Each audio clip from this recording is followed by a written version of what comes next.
not just a case. You're not just a client. You're a person, and you deserve support. You deserve simplicity. You deserve communication. When you hire an attorney, you deserve clear, risk-free advice that guides you to the best possible outcome in your injury case. And that's exactly what the advocates have been providing for over 30 years. After your accident, you deserve closure. You deserve compassion. You deserve peace of mind. You deserve an advocate. This is The Monty Show, the truth in sports talk streaming. When you want unbiased opinions about your favorite team without the spin, all you have to do is find The Monty Show, streaming live and available 24 hours a day, 7 days a week on YouTube. And now, here's Monty. Hey, The Monty Show, live on Monday, June 29th, 2026. Appreciate you guys being here right out of the gate. Please hit the like button. It really helps the channel grow. Makes a huge difference for us. If you hit the $sign at the bottom of the screen there as well, to leave us a paid comment, it guarantees your comment gets read and goes right to the top of the stack. So please consider also hitting the subscribe button right here as we get into, I don't know, you guys, the whole Protect College Sports Act. Utah's leaving. They're going to the Big Ten. The world is going to burn down. You know, all the normal stuff that we talk about here on the showroom. I would just tell you the hysteria over this is incredible. Absolutely incredible. For nothing whatsoever. The Monty Show is always presented by The Advocates at theadvocates.com. The best injury attorneys in the business, 24/7, 365. They're available when you need them, where you need them, how they need them. Do you need them at your home, at your office, while you're in a hospital bed because you've been in a wreck? Yeah, the advocates are ready to serve you on a video call. And the best part is you never reach into your pocket. You shouldn't have to decide, can I pay my rent or can I pay my attorney? And the advocates know that. That's why you don't pay the advocates unless and until they win your case. So get clear, risk-free advice right now and 24/7, 365 at theadvocates.com. Is Utah going to the Big Ten? I mean, maybe this is bad for business, but in short, no. They are not currently working. They are not close. They are not, no matter what fantasies Utah fan has. And I don't understand this obsession, because the hard part for Utah fan to digest is your business operations are ass, plain and simple. And I don't know how else to spin this, and I'm not the guy you come to when you want to feel good. I'm the guy you come to when you want the truth. And I'm giving you the truth. I'm giving you an effing answer, right? Like, Utah is not, in my opinion, ready to make a jump to the Big Ten. They don't have the money because they're terrible at generating revenue. They don't really do NIL very well at all. It just, the parts that would be required do not exist for Utah. And then on top of all of that, the amazing thing is nobody's talking about the Big 12 grant of rights, which, you know, according to the people I talked to over the weekend about this, the single biggest deterrent is not the Protect College Sports Act. No, friends. The single biggest deterrent is an ironclad grant of rights that would cost just an unthinkable amount of money for a university who is broke at Utah. Utah has no money. They did this private equity deal that does not get even half of the money if they spent it on nothing else, not even half of the fee required to leave the Big 12 to go to the Big 10. It is simply not possible at this point from a financial standpoint.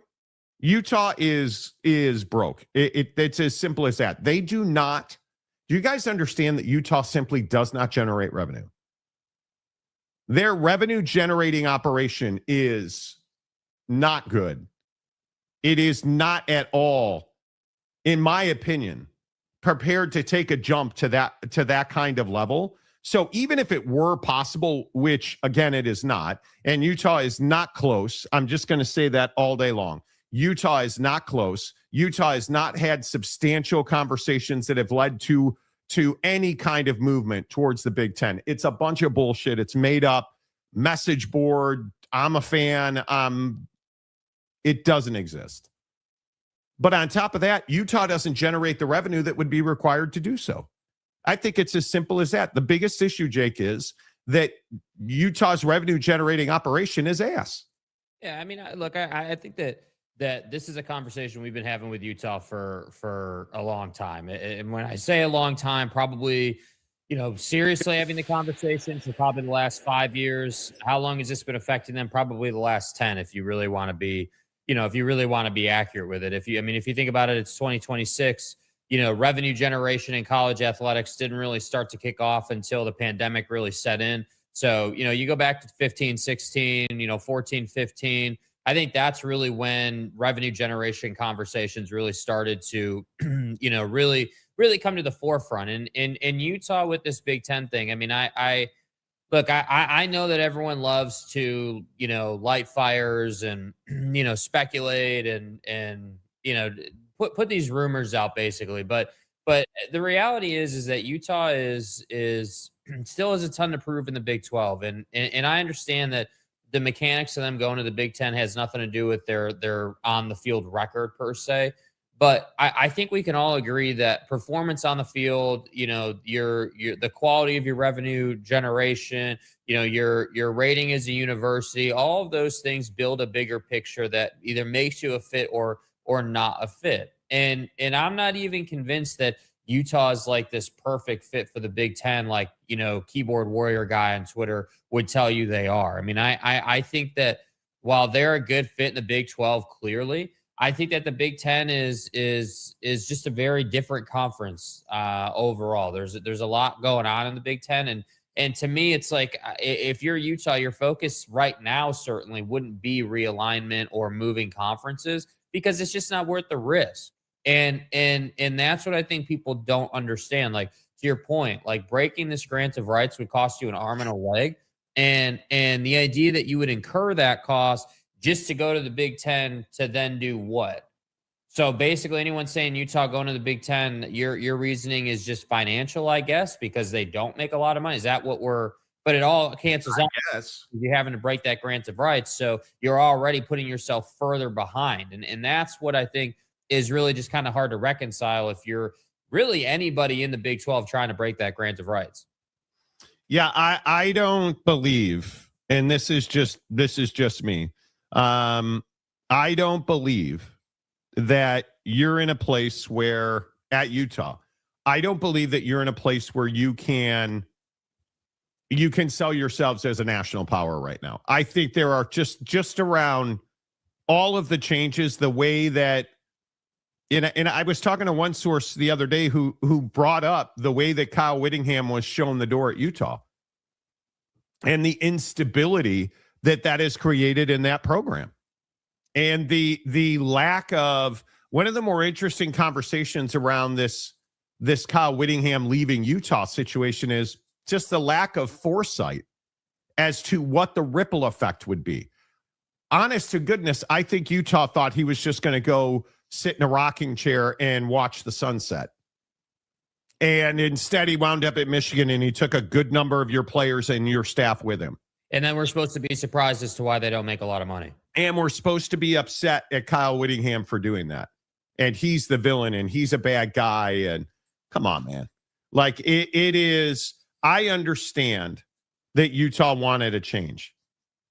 But you're just the way you do business at Utah is unseemly. You cannot believe. Now, having said that, the ultimate irony is they're trying to follow Kyle Whittingham to the Big Ten, right? But which I guess would be ironic. It's never happening, at least not right now, and never's a strong word. But I think the other part of this that people don't understand is that you just don't have the right leadership in place at Utah to make this move even plausible. I think you look at basketball and football right now, you have no foundation in basketball, none whatsoever. You're an absolute disaster of a basketball program. right? And inevitably, isn't this what happens when we get into these conversations? Now we have to start talking about the truth and the reality of what Utah athletics is.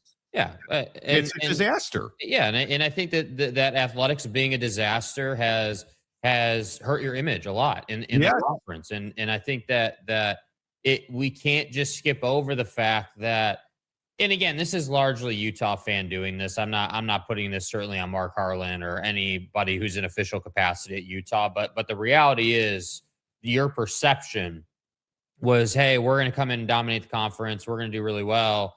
And you fell flat on your face. And Witt's a lot responsible to that. Baylor football is a lot responsible to that, in my opinion, with the injuries with Cam Newton or Cam Rising and everything. And I just think the way it worked out, like Utah has yet to, come close to winning the conference. And so I think I just think that Utah's image right now is in a place where it's like we should really never hear from them until they start winning. And I think it is a rather cautionary tale when you look at Texas Tech and their fan base when they had one good season and now we can't get rid of them fast enough in terms of them just shutting up. Like you guys have talked so much. So I look at Utah and I say, man, like the formula is not very complicated. It's not rocket science to succeed right now, but what it does require is a commitment at the very highest of level, right? Like you got to be fully committed to spending an ass load of money to make sure that your teams are good to go out and get talent. And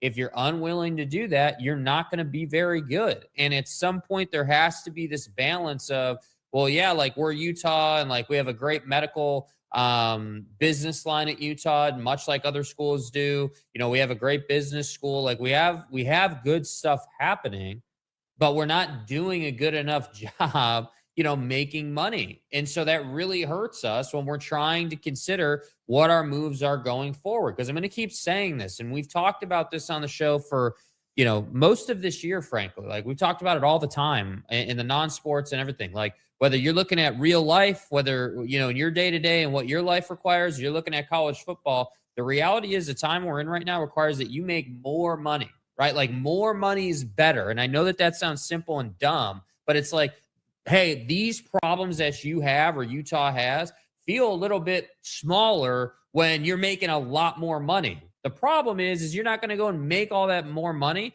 by going to the Big Ten. And that's what I think Utah fan doesn't understand. Totally agree. And I go back to the Mark Harlan video the other day. We were talking about, what was that, last Thursday, about private equity and, is Utah groundbreaking? Is Utah, like, what is Mark Harlan? I think that's a huge question. That is what we're hearing. I think people are looking at this as an innovative approach that we've been working on for 3 years. Doing nothing was not going to work, right? I will say that come January, when everyone's reporting how much it costs with the first year of revenue share going on, they're going to be looking at the schools that decided, you know what, we got to be bold. We got to be different. We got to figure something out that works for us. And that's what Taylor Randall and his staff and all of us here were able to do. I've probably received no less than 30 to 40 phone calls from presidents and ADs asking how we structured this. So I don't think we've taken a lot of arrows. I know we certainly have taken some, but I would say it's the opposite. I think a lot of people have been impressed at what we're trying to do. And I think it's our job to go out and try to make sure people understand that. And now that we've signed it and now that people are arriving, that's what we're going to do. Yeah, I don't think I agree with that. I think the press on the Otro Capital deal has been less than stellar. And listen, maybe he's right. Maybe all of a sudden they're going to win every national championship that's to be had in college basketball for the next 50 years. It's probably an exaggeration. But the point is, you might want to start just winning a tournament game. Right, you might want to just win. I think the stat is they've never won a tournament game under Mark Harlan. Like, it's ridiculous. Yeah, how bad the Huntsman Center is and the basketball program is, and then the Witt situation. And never mind this conversation again. Just throw all that out and come back to the reality of the grant of rights in the Big 12. Who are you, Florida State?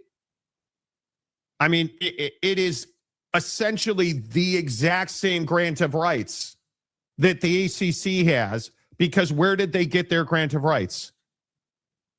From the Big 12. So good luck getting out of that. It just is. And I want to be gentle because Utah fan always chooses the nuclear option. Oh, wait, I'm glad I brought that up. Here's the other reason they're not going to the Big Ten, because as we talked about and we're going to get back to this torpedoing college sports act that I think is horrendous. Our sources tell us that the nuclear option is not currently on the table in the Big Ten, which would be F you, we're going to do it anyway. And they would not start expansion with Utah. I can just tell you that right now. But the question, I think, like that a lot of Utah fans don't want to answer is, let's say the Big Ten were going to do the nuclear option. It wouldn't be with Utah. That's the thing. Like and again, I always preface these conversations by saying, I didn't wake up today and I was like, yeah, I'm just going to say a bunch of negative ass stuff about Utah and like, that they're terrible. Like, that's not the point. But like when we're having these conversations and all this noise and all this smoke is around about, oh, well, Utah is going to leave and Utah is going to do this and do that. It's like, yeah, I think that you guys got to check yourself on what you think your value is. And that's the problem. In college football, it's very simple, man. You either did or you didn't, right? Like, we're going to talk about quarterbacks later in the show. You either did or you didn't. So like, you've either performed and done a great job or you didn't. And that stat for Mark Harlan about never having a tournament win is damning. Like, that's embarrassing, dude. Like, one single tournament win is not that much to ask, especially when you're playing, your mom's technical knitting institute in the first round. Like, you should be able to get one tournament win at Utah basketball. And again, the women's program is phenomenal, right? Don't write off the women's program. Women's program is amazing. But the truth is the men's is killing you right now. So I just think, that the problem is, the best way I've always visualized it and vocalized it is the Kyle Whittingham situation and how that played out is a perfect representation of the ineptitude that Utah runs its athletics program with. Nobody, and I mean nobody outside of the Utah ecosystem thought it was a good idea to do what you did. But you still did it, and now I swear to God, if he goes out and even goes to the national championship game, people will be talking about that up and down for months, dude. They haven't even been to the tournament since, dude, has it been 10 years? Bro, it's been 10 years since they've been to the tournament. And the men's, I should look that up because that probably is not correct. Yeah, it can't be correct. That it's been 10 years since went to the NCAA tournament. That's incredible. I think it is 2016. Let's ask ChatGPT. When is the last time Utah men's basketball went to the NCAA tournament? 2016 is the last time Utah men's basketball last NCAA tournament appearance was 2016. Its last NCAA tournament win was 2015 over Stephen F. Austin. Bro. So you see what I mean? Like, wow. How, like, I don't know.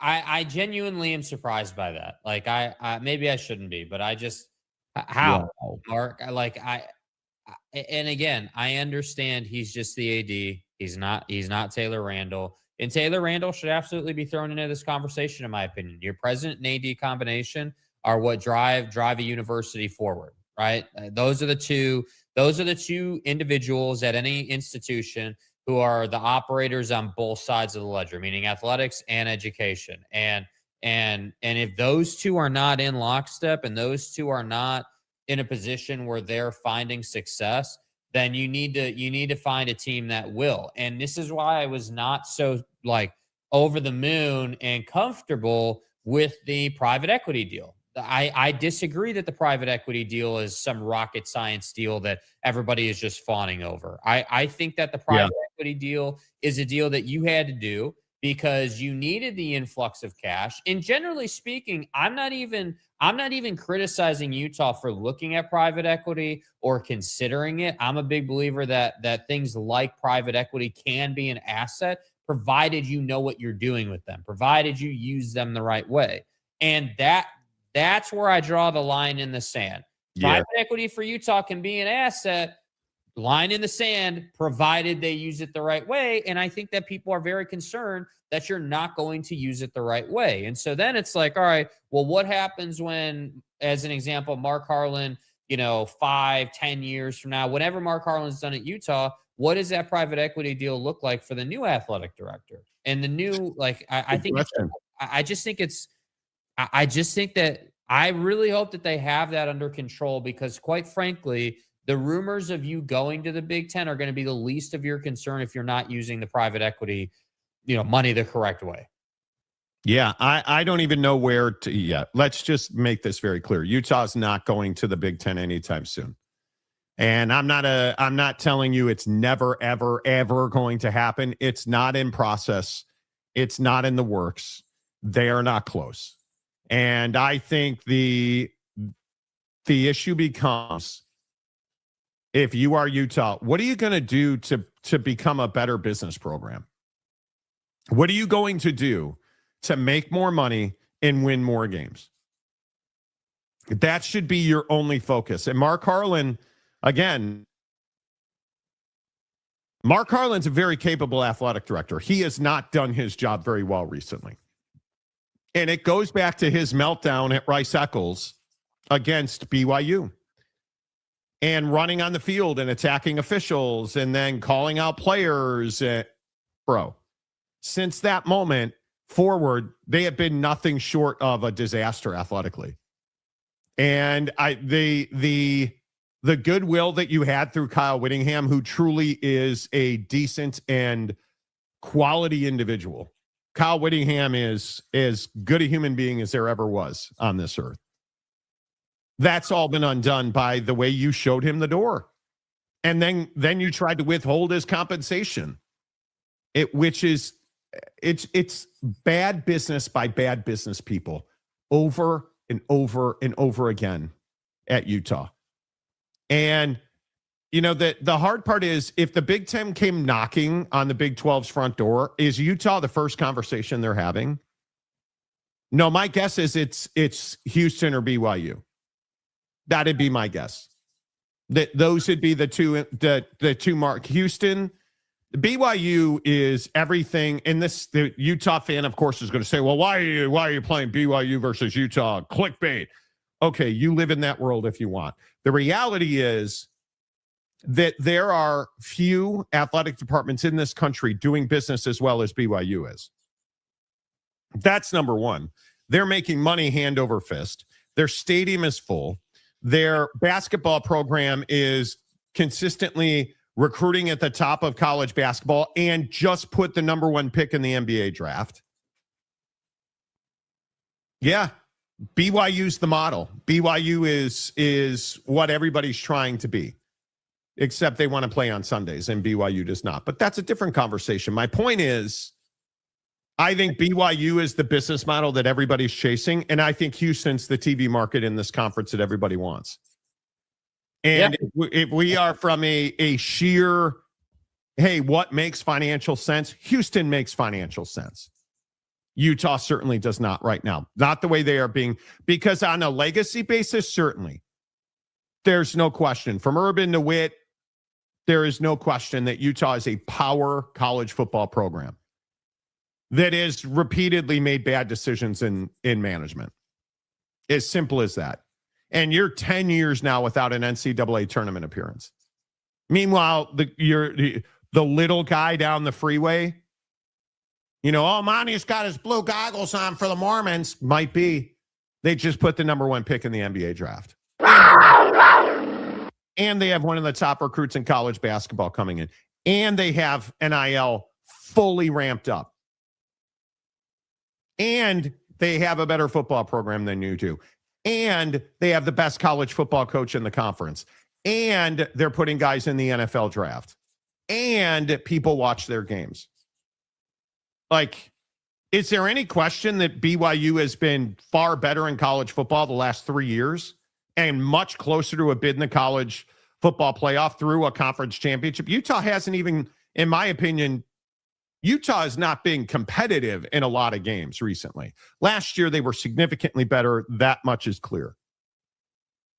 But BYU has been competing at the top of this conference for back-to-back years now. Yeah, I mean, I think that, look, I think that Utah in 23 was a better football team than BYU. There's no question about that. I think that they went further. They were in the Rose Bowl. You know, you were, again, I just want to make sure, in fairness to Utah, if Utah was playing a 12-team playoff in 23, they were in the CFP. Now they weren't, so they weren't. I get that, but if we're just doing apples to apples here, I just want to get that out there in fairness to Utah fan. But yeah, I mean, the best way that I describe the point you're making is Utah has not been the addition to the Big 12 that BYU has been. BYU has been a superior addition to the Big 12. I think BYU came in as sort of the underdog, if you will, the brand that people were a little unsure about. Everyone knows about the ESPN contract. Everyone knows about the viewership. So I don't think anyone had questions there, but it's always just been like, what is that going to look like? How good can you be? And the reality is like Utah has been filled with turmoil in football and in athletics, and BYU has not been. The closest thing BYU has been to turmoil is just Kalani getting job offers in the offseason, which I think, in my opinion, is a natural progression and a natural phenomenon that happens in any successful college football program. If you start winning games, bigger boys are going to come calling looking for your head coach. I would agree. What we've seen. So I don't count that as turmoil. I count that as, hey, Kalani's doing a hell of a job. He's had to navigate a couple of quarterback issues here, and he's done a great job doing that. So, the simplest, again, how funny. Let me take it back to the Stanford point in the Pac-12. The simplest way to fix this is win ball games. Just win ball games, be the best team in the Big 12, and you can do whatever the hell you want. But if you're going to continue to play the injury card and to play the we don't have a quarterback card and we can't score points card, you're not going to beat Texas Tech. You're not going to beat BYU, and you're not going to have nice things. And that's the problem. And again, I maintain right now anyway, Utah's got one of the best quarterbacks in the conference and maybe in the country. And my opinion is that the excuses will be incredible if they don't have a good season this year. With Devin Dampier on that roster, and I think, listen, again, I expect Bear Bachmeier to compete for a Heisman Trophy. I think from what I've seen of him and the development that I've seen mechanically and physically, Bear Bachmeier is going to be inarguably one of the best dual threat quarterbacks in the country. Devin Dampier is already that. So the issue is you have the talent. Can Morgan Scalley pull a rabbit out of a hat and win double-digit games this year? 10, 11 games. Because that would have happened with Kyle Whittingham. You'd have won 10, 11 games and competed for this conference. And I think everybody, just the way you said it right there, that's how everybody says it. Hey, well, Whit was here, they'd have won. Like there's certain confidence behind it. It's not just like well, I think it would have happened. No, it would have happened, right? Like we based on what Kyle Whittingham did, we know, and we can strongly and confidently say that would have happened. And that's why I say, like, it's again, I'm really trying not to be too harsh on Utah, but it is a really rough look, dude. Like if you got Whit to only win 7 games, like that's just not that's in my opinion, if I was the president of a university or I was a chancellor and I was in leadership way above an AD and that took place, that's material where I'm like, all right, we need to have a conversation. Like you're gonna fire our staple in the football program, or you're going to run him out of town, technically, not fire him, but you're going to get him to resign or whatever. And it all gets kind of pushed out. And then we were terrible the next season. And I still maintain, I have no doubt Utah, once again, is going to have one of the best defenses in the conference. Zero questions about that. No I don't doubt. have any questions about it. My only question is, what does the offense look like? Again, I agree. Devin Dampier, hell of a quarterback, hell of a kid, great player, awesome. No, like zero questions about his ability to compete or throw a football or do whatever he needs to do. That's not my question. My question is, what's the wide receiver room look like? What's the running back room look like? What's the O-line look like? And what's the relationship between Devin and his offensive coordinator? That's my question. And does the scheme play out on the offensive side of football? And does that allow them to score 25 points a game or more? Because if you score 25 points a game or more, you're going to win a lot of ball games. And if you don't, you're not going to win a lot of ball games. And frankly, Utah's got this reputation of trying to win ball games with defense, and that just doesn't work anymore, in my opinion. Man, that stat that Utah hasn't gone to the NCAA tournament in 10 years is blowing my mind. That's even worse, honestly. It's a great point. It's not just that you haven't won. You haven't gone. Like not being. You haven't even gone. Yeah, that is. I didn't know that. I didn't realiage that. Neither did I. I thought they had gone and just kept getting bounced. I didn't realize there was like, I don't even know what you say about that. I mean, I understand that basketball isn't the number one payer of bills in athletic departments, but it's certainly the second thing that pays bills. And I don't know. The shame of it is that when you look at Utah's athletic department in totality, like the gymnastics program's phenomenal. You've got a really good women's basketball team. You many years, like 2-3 years ago, women's softball like was awesome. Like you have other portions of the athletic department winning and being successful enough, because that's the truth, right? Like anything besides football and basketball, you just need them to win enough. Yeah. Like, don't be completely garbage to the point where everything you're spending is just a waste of time. Like if you can just be good enough, then that really helps. But that's just not the case right now. And not what it's been. Yeah. Gabriel, hello. Good to see you, sir. Make sure you guys get in the comment section. Hit the like button, please. It really helps the channel grow. TJ Jarhead, hello. Gabriel says, also, I heard that Kawhi might be going to the Mavs. No, I was just reading an article while we were sitting here that Shams says Kawhi is really close to going back to the Raptors, which that is head shaking. I mean, Kawhi Leonard's just not a guy you can count on.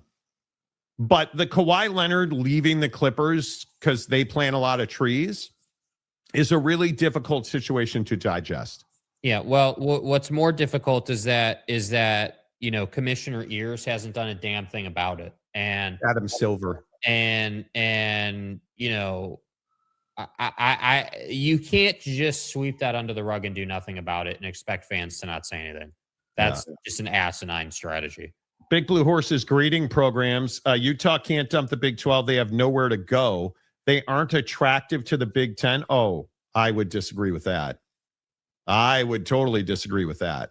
I mean, their academics certainly their academics and their football program make them attractive. But what is their football program? That's the biggest question. But one, that's not happening. You have a ironclad grant of rights in the Big 12. Yeah, and has nobody learned the lesson of what a grant of rights does, or like just how serious of a deal a grant of rights is? Like it's very black and white. There is one way out of a grant of rights. We all know what that is. And it's just a matter of if you want to do that or not. And I'm telling you, just like he's told you, Utah's not trying to do that right now. And frankly, I don't think, and this is the money to do it last night, like, they don't have the money to do it, but like, I don't think that in general, realignment or switching conferences for either side is a hot topic. Like, I don't think schools are trying to move, and I don't think conferences are trying to change the makeup of their conference at this time. Like, I don't think anybody, any of the four, even down into the G5 for the most part, excluding the Pac-12 situation, because that's a one-off unique thing. I don't think that anyone's like, yeah, man, we really want to get involved in realignment and trying to add people and move people. Like, people don't have the money for that right now, man. They're just trying to figure out what's the new thing going to be. So we're in this way station, if you will, as we've talked about for 2 years on the show. We told you this was coming, where once the threat or the imminent threat that is a new entity is just sitting there, which it is now. Once that's there and it's present, everything's going to stop in terms of realignment and moving conferences. And that's what we're seeing. So I agree that Utah is not like the number one most attractive school in the Big 12 right now for picking them up by another conference. But at the same time, you guys need to understand that that's not why they're not going anywhere. That's hardly the reason. Hardly. Yeah, it would be the last Monday morning playoff golf. Yeah, the Travelers was incredible theater over the weekend, and I believe Jake forearm strengthened many times. I did during the last 3 holes. I did. It was truly incredible. You know, I'm even a little sore today. You know, so it was incredible. You know, yeah, stuff yeah. like. And whatever. Right. Yeah, looking forward to it. They're going to play. There's a playoff between Victor Hovland and Scotty Scheffler that's going to tee off here in about 20 minutes, and they're just going to play the 18th hole until somebody wins. It won't be long. Don't worry. No, it'll be the first playoff hole. Scotty's taking this thing home. Victor Hovland's a jerk off. And we have USA Soccer this morning, too, in the World Cup. Oh, man. Wow. Whew. Yes. U.S. nay. Like, I mean, yeah. What? No, I believe that we will win chance coming from you? I mean, come on. Living in Seattle, as I do at the moment, is I'm a little burnt on the World Cup. There are so many World Cup fans in Seattle right now. Yeah. It's incredible. It's incredible. I'm thrilled for the city of Seattle because they needed the money, right? You know. Good morning from King Gizzard and the Lizard Wizard. Okay. The Lizard Wizard. You do you. Welcome to the nightmare. Hello. I think this might be the skinniest I have seen Monty on the show. Okay. I mean, I appreciate the sent. I went to the Tommy Bahama outlet this weekend. I mean, I'm doing the show from my basement and stuff. But I am broke now. I'm skinny because I can't afford to eat after shopping at Tommy Bahama. Dude, if you're not wearing Tommy Bahama pants, you're not living your life right. It is, man. Although I went to the Lulu outlet and man. Hit the like button for his efforts. Well, I appreciate that. Thank you. Jake and Monty, nice shirts today. More wardrobe conversation. Thank you. Yeah. You know, old shirt that fits. What do you want? Scoop, you can take the team out of the trailer park conference. You can't take the trailer park out of the team. So we went from flyover conference to truck stop conference to trailer park conference. Okay. The flyover conference used to be the amazing one because, well, what conference does not have planes flying over its stadiums? Couldn't tell you, bro. Couldn't tell you. Wouldn't that make the Big Ten a flyover? They're in the middle of the country, which I don't know how many of you have paid attention to the weather. Did you scumbags see how hot it's going to be in the Midwest this week? Yep. Dude, nah, bruh. The heat dome. No, I'm not doing it. I'm not doing it. I am not doing it. The one thing I do like living in Seattle, besides all the drug use that's open and happening on the streets, is that it is consistently 70 degrees with a nice little breeze. Right. The weather in Seattle, everybody makes a big deal or how bad it is. I'm telling you, the weather in Seattle is. Yeah, bro. If you look at weather maps filtered to temperature, it's wild to see the jet stream just pushing the heat to the Midwest. Nope, not doing it. I am you. Nope. If I'm gonna no, I'm not doing it. You tornadoes, humidity, and heat domes. Nah. Heat domes. Heat dome's got to be a euphemism for something at some point, dude. Bro, when I left the crack sweat behind in St. Louis, and that's the heat dome. The weather in the Midwest is ass. No. The answer is no. Cautionary tale is Rutgers. They're almost $200 million in debt since, well, there's reasons for that. Yeah, they're also ass in athletics and don't really care about making money. Like everybody wants to point to Rutgers and the finance. Like the worst case scenario. Rutgers, again, if you're in financial trouble in college athletics, it's bad leaders making bad decisions. Rutgers is the perfect example of that. Perfect example of that. Your bad leadership made bad decisions. You should never have joined that conference because you're not going to win because you don't have the finances and the revenue generation to win. You're never going to be able to financially compete with the middle of the table teams in that league. You can't financially compete with Minnesota. And then you throw in where you're located. Come on. That's a bad decision made by bad business people, is what that is. Utah isn't finished, quote, dominating the Big 12 like all their fans told us they would the moment that they settled for this conference. Truth. You know, dog lips. Okay. They won 11 games last year. You goofy. Okay, well, that was with a completely different coach and a completely different regime. Now you have an unproven guy. You got it.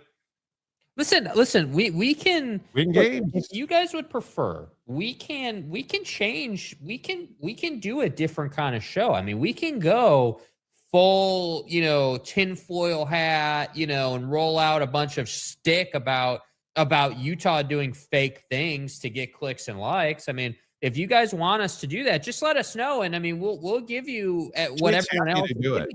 I mean, come on. Like, no. I'm telling you, it's the ultimate tinfoiler topic. Like, oh my God, where is Utah going next? And next on the 5. Like, dude, what? Like, come on. Like, be better, bro. Be better. But his name is Dog Lips. Do we expect him to be better? No, probably not. No. I thought that the Big 12 teams were in a contract until 2031. It's binding unless they pay the buyout. I hadn't heard that. Does the Big 12 have a grant of rights, James, that you want to let us know about? Yeah, Monty, I was reviewing it at Buc-ee's when I was having my breakfast. It's ironclad. Let me tell you. I had no idea. That's incredible. What's the difference between Utah and Big Ten basement dwellers? Other than the Big Ten paycheck, nothing. Utah has no value. And that's the stone cold truth. I would disagree. Listen, as a Florida fan, you're really educated on being ass in football. So I appreciate your take here. But I wouldn't say that Utah has no value. But I would say that right now their value is lower than it was with Witt. And lower than it was when you were playing Ohio State in the Rose Bowl. Yeah, I would agree. You're limited value right now. You're very limited value right now. But, listen, I could be wrong. Stephen F. Austin is the 6th best team in Texas. Okay. Yeah, a little better than Texas State, but, But not much. Yeah. The long snapper probably separates the two. Probably. Red wine, Utah to the SEC could happen. They have like 4 places to fill to get to 20. I think realignment is not going to happen right now. Not at this level. But, we'll see. And James let us all know that apparently there is a grant of rights in the Big 12 that would make it difficult for them to move. Apparently. Egos get in the way of common sense. Yes, it does. Mike Smith, I think it's fair to say now, not trying to piss off Utah fans, that BYU has been the best addition to the Big 12 by far. Yeah, don't know how that's in dispute at this point. By far. Like, not close. And they have a better backdrop than Jake. I think they do. I think they do. Jake, you going to white balance for the show tomorrow? I'll think about it, dude. Yeah, I'll think about it. Okay. Put some stuff on the wall, maybe. Maybe. Shave your neck beard and put it on the wall. Could happen. Hey, you can't say that the neck beard hasn't been cut down and taken care of. So I don't want any complaints. You guys got what you wanted. Yeah, but now you have the flying wings from the Michigan helmet. So, okay. Just saying. So a team like Rutgers, if they move to the Big 12, they could turn a profit. I don't know that that's true. I'm telling you. I'll just keep saying it. These are bad business people making bad business decisions. And we were saying that. It continues to be. Ken Maynor for $10. Ken, thank you. We really appreciate that. I agree on Jake's take on realignment. There won't be any movement anytime soon, but that won't stop the realignment grift on other channels for Super Chats daily like a bunch of televangelists. Tell me you watch YouTube college football shows without telling me you watch those shows. Anybody that knows what they're talking about is not perpetuating this is a reality. Yeah. Because it's not. It's not. So if CU keeps losing, that will change. That prime effect will wear off, has worn off. Do you believe? Dookie Stip Dampier. Dude's okay. a stud. Dude's a stud. We know who you are. Okay. Witt will be shown as mediocre coach at Michigan. Utah had 15-year, 500-mile monopoly on recruiting. They did? Utah sports' best years are now behind them. They are? Somebody forgot to tell BYU that. But, I think Utah is a fertile recruiting ground. Without question. And the guys that are local play in the NFL. So you're not correct about that. But, I love how everybody likes to come in and be like, oh, it's over. Doom and gloom coming to the Intermountain West. Oh, my God. Oh, my God. Did you have any idea how talented football in the state of Utah is? Look at the recruiting at Utah and BYU. Oh, ass, mommy. By the way, to your point. Look at Utah's recruiting. Yeah. I'm going to say Utah's doing just fine in recruiting. Monty, they're dead in the water. Yeah, I don't think so. Yeah, they are. No, they're not. Adidas is an upgrade from Under Armour, okay? Like, it is. But it's not quite Nike. I think that deal doesn't kick in until 2067, though. I could be wrong. Now, is that before or after the alleged grants of rights they don't have expires? Because I'm just trying to keep it all straight. Yeah, could be wrong. Could be. Oh, wow. Is that true? Former NFL running back Chris Johnson tells NFL Network he has been diagnosed with ALS. Damn. Oh, dude. I mean, it's plain as day, man. You can't run your head into stuff over and over and over again and expect nothing to happen.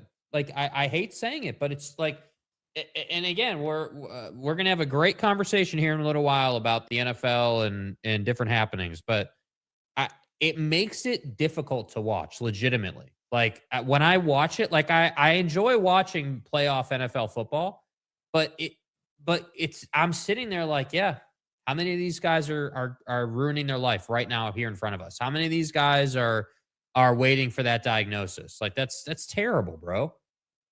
That is brutal. That is absolutely. And ALS is nasty, dude. Ugh, it's brutal. I bet Michigan only wins 5 games this year. Yeah, I don't think that's the case. Yeah. It's all going to be on the quarterback. It is all going to be on the quarterback. I mean, I know that's simplistic, and I know I say that about every program we talk about. We're going to talk about who the best quarterback in college football is off of the Manning Passing Academy. But there is no question that Utah has the schedule to compete at the top of this conference. I don't believe they have the talent. This staff will have to work miracles in talent development. Okay, but then you look at Michigan. Michigan's got the talent. Michigan doesn't have to develop. What Michigan has to do is put the right people. It's Nick Saban. Put the right people on the bus in the right seats. Right. And that's all Kyle Whittingham has ever done in his entire career. And he's got 3 really top quality quarterbacks on that roster. So you are not beholden. Now, I want to make it personal, but their starting quarterback, I don't believe is make or break now. It's make or break. You have one of the best quarterback coaches in the country, and Jason Beck is your head coach. It's make or break. Michigan is not going to struggle to win 5 games. That's just not reality, in my opinion. But, is what it is. The CFL also said no to Sorsby. Yes, they did. And I understand that Texas Tech fan hates the Monty show, and I understand that Cody Campbell's going to be president of the United States at some point. Never. But my point is gambling's a big deal.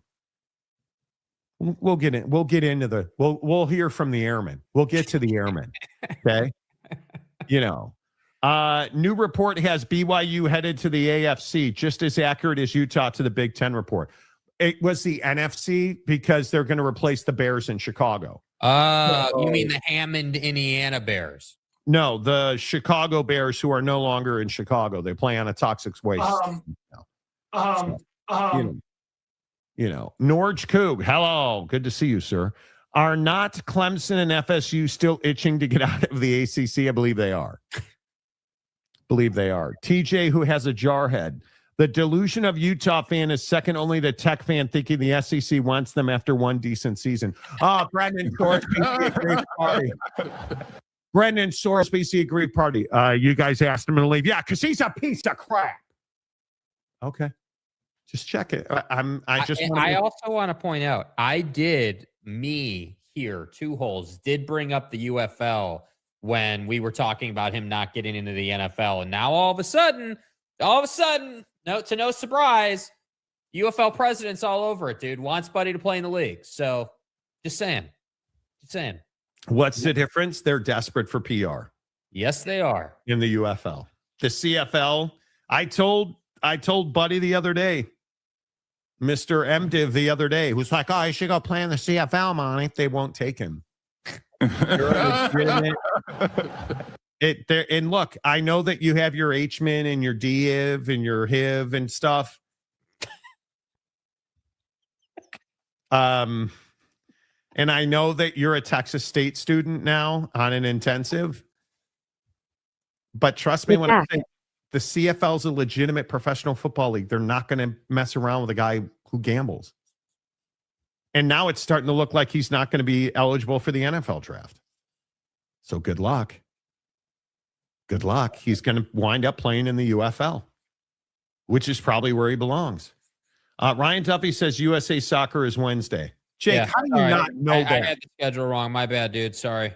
My fault. Embarrassing yourself. Sorry. Media sent Jim Williams is the chap. Who's Jim Williams? What did I miss? Is he the new football coach at Utah? I thought that was the Joker. Morgan Scally, right? Same thing. Me? And Holly Rose, his assistant. What she's assisting on is up to you. Anyway, should probably get back to the show. Yep, USA Soccer is Wednesday. Jake, you're an embarrassment. Yeah, sorry, bro. My bad. Sorry, dude. Sorry. I just wanted it to be today. Sorry. USA 7-1 at 5 p.m. Okay. They play 7-1. I understand. Okay. I don't have an MDiv in World Cup soccer. Okay. So my fault for getting the schedule wrong. Sorry. USA 7-1 at 5 p.m. Pacific. Who wants to join me on the barge? Or are you going to the waterfront in Seattle? Iraq. Speaking of Washington State, let's get them in the Big 12. Yeah, let's not. Yeah, I'm gonna pass on Washington State and that ass video they put out. Yeah, I'm going to pass on that, dude. Thanks. Well, I mean, the real issue is, do we still have that video? I don't think we do. I have no It's idea. one of the worst videos I've ever seen. Oh no, we do. Here's your Washington State video.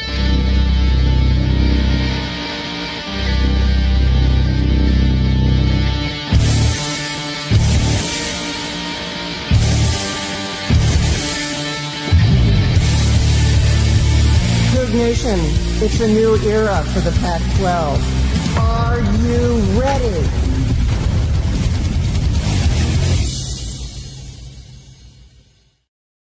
What am I even supposed to do with that? What am I supposed to what are we supposed to do with that? Coug Nation. Are you ready, brother? Let's go watch Star Wars together on May 5th. Brother. Dude. Are you ready? Brother. No, I'm not ready for whatever you're wearing under that robe, ma'am. I am not ready. Okay. You got that. That's one of the worst videos I've ever seen. And it is Jane Lynch's stunt double. Yeah, the Sith. You know. What the heck did I just do? You guys, are you seeing this for the first time? Bros. That is the president of Washington State University announcing the new Pac-12 and asking Coug Nation, are you ready? Are you ready for the next iteration of Jane Lynch? Are you? And I'll see you in Valhalla. Oh God, here we go. Here we go. James?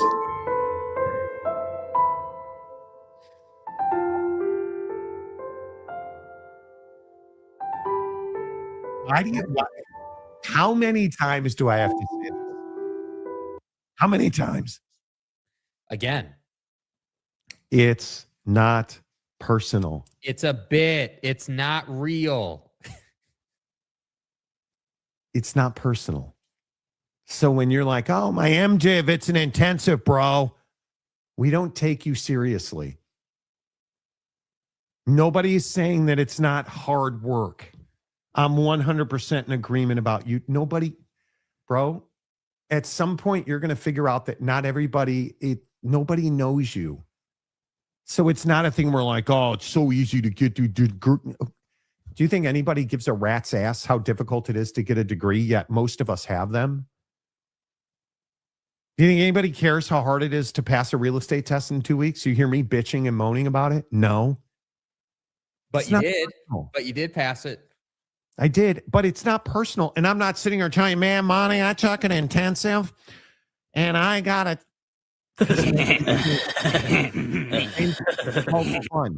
It's having a laugh. It's 6 a.m.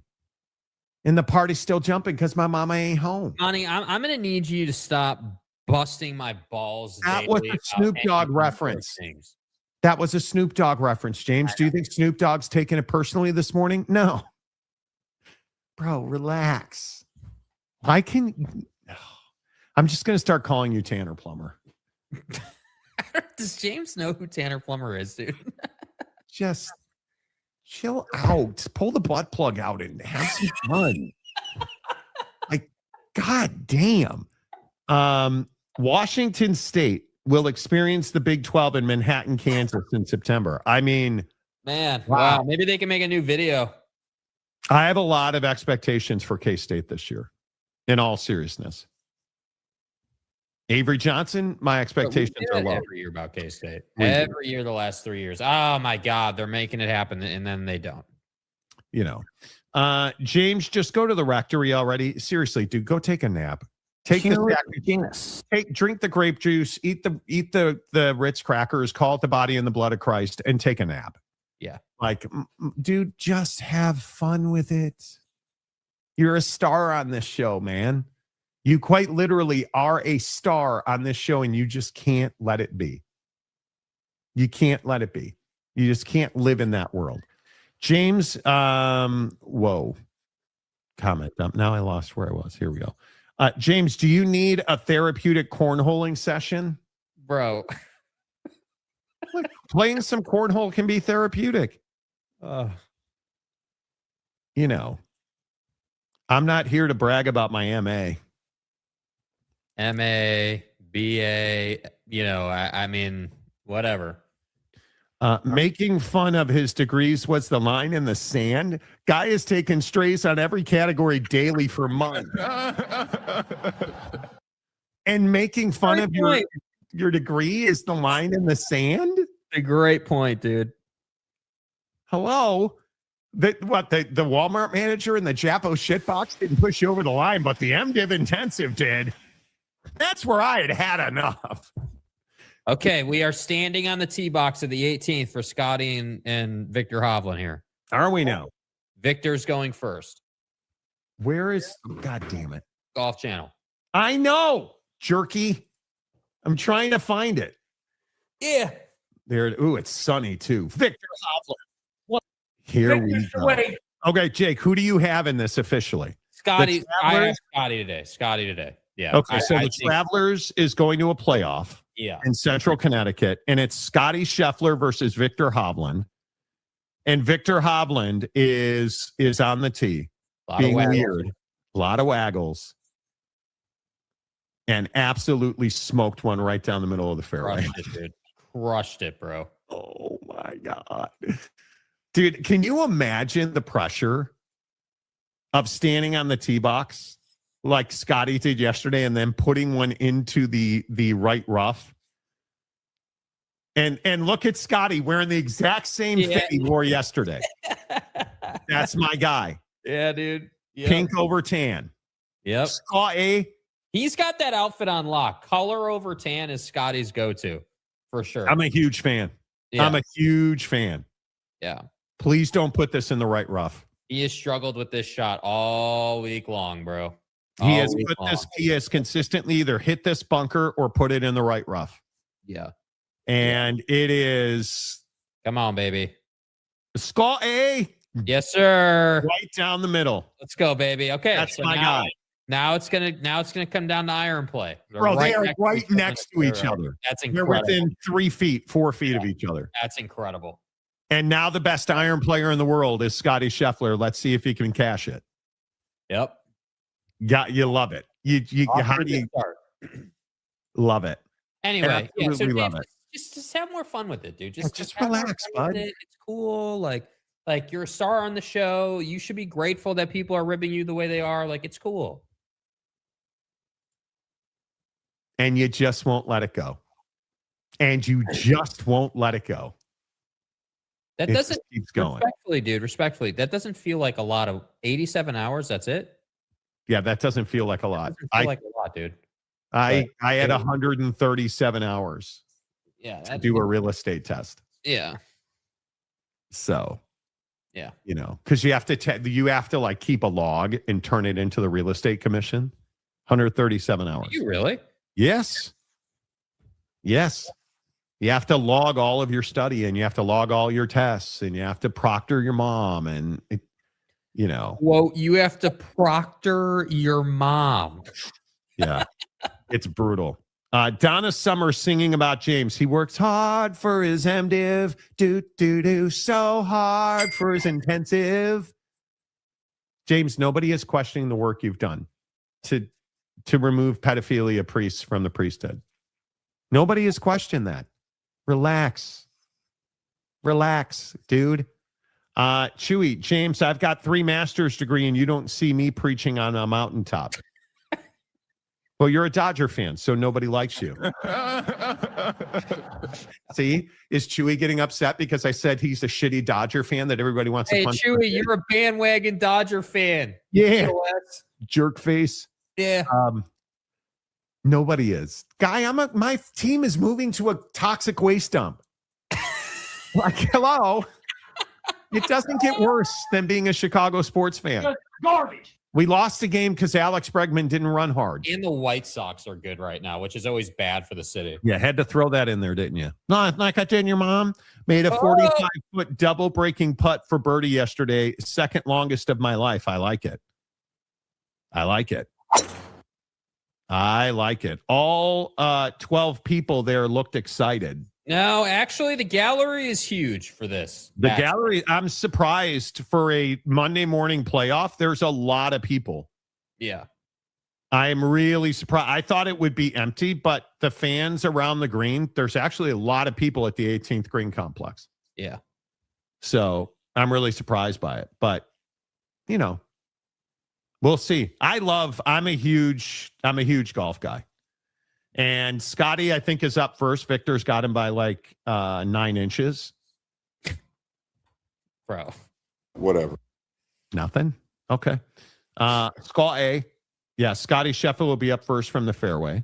Okay, now here's the question. Have the greens changed a whole lot? Because yesterday they were pretty receptive from all the rain, but I'm curious if we'll see any and they're playing lift, clean, and replace. He was able to pick his ball up and clean it. Wow. Okay. Because it's been pouring rain all night. Yeah, well, yeah, I guess. Yeah. So we'll see, man. Those two drives are absolute howitzer shots. Yeah. So here we go. Scotty standing over his ball in the fairway. Yes. Not that we would do play-by-play on this because we would never. No, I mean, this is a theoretical happening. I mean, this isn't actually happening. Yeah. You cold, Victor Hovland? Jeez. Yeah. Victor got the glass cutters out. Who are you, Bill Belichick on the porch? I do think Scotty really wants to win this thing, though. I think he is dying to win this tournament. I would agree. What does he have? He can't have more than 150. There it is, 156. Scotty with a 9-iron. Scotty. I think it's within 15 feet. Yeah. Hopefully it doesn't overspin. Let's see. It's away. It's in the air. And my goodness. Let's go. Scotty Scheffler, baby. 7 feet. Let's go, baby. Let's go. Unbelievable. Unbelievable hey, iron Victor, shot. No pressure there, Slick. No pressure. Oh, Scotty Scheffler. Unbelievable. Oh, man. That's crazy. That's incredible.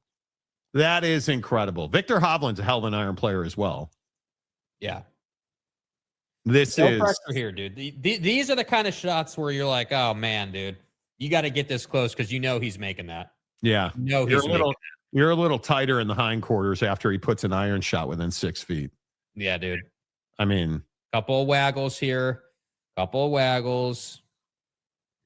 And it's all over. He's way left. He's left. Oh, he's left to the flag. Oh, he got a little spin back, though. He is, but he's going to give Scotty Scheffler a read because Victor's about 10 feet.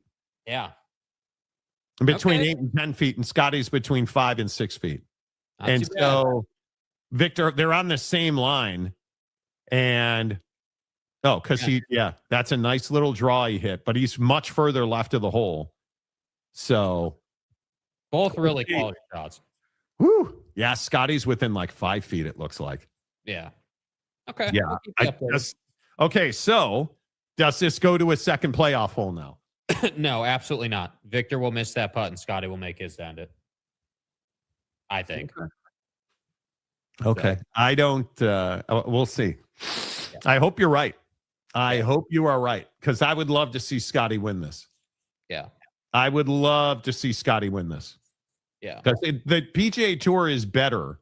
The tour is better when Scotty Scheffler's winning. It is, in my opinion, it's better when he's winning. Which he has not. Well, he's only won, once this year, I think? Yeah, multiple runner-ups and multiple top tens. He's been all over. He just hasn't been able to get the job done. The pressure of that shot. Yeah, that's what she said. Exactly. Exactly. Yes, exactly. Can we get some classy music for background if you're going to commentate this hypothetical golf play? It's not hypothetical. No, you don't want that. That's disco. That's not classy. The Bears are pulling an Angels, the Hammond Bears of Chicago. Yeah, I don't. It's got to be one of the worst situations in sports right now. I really despise it. It's so frustrating. Yeah. Jeez. Where did that come from? Woo! Commentating in the Monty Show chat is full contact sport. Enter the ring at your own risk and lurk for the record. Exactly.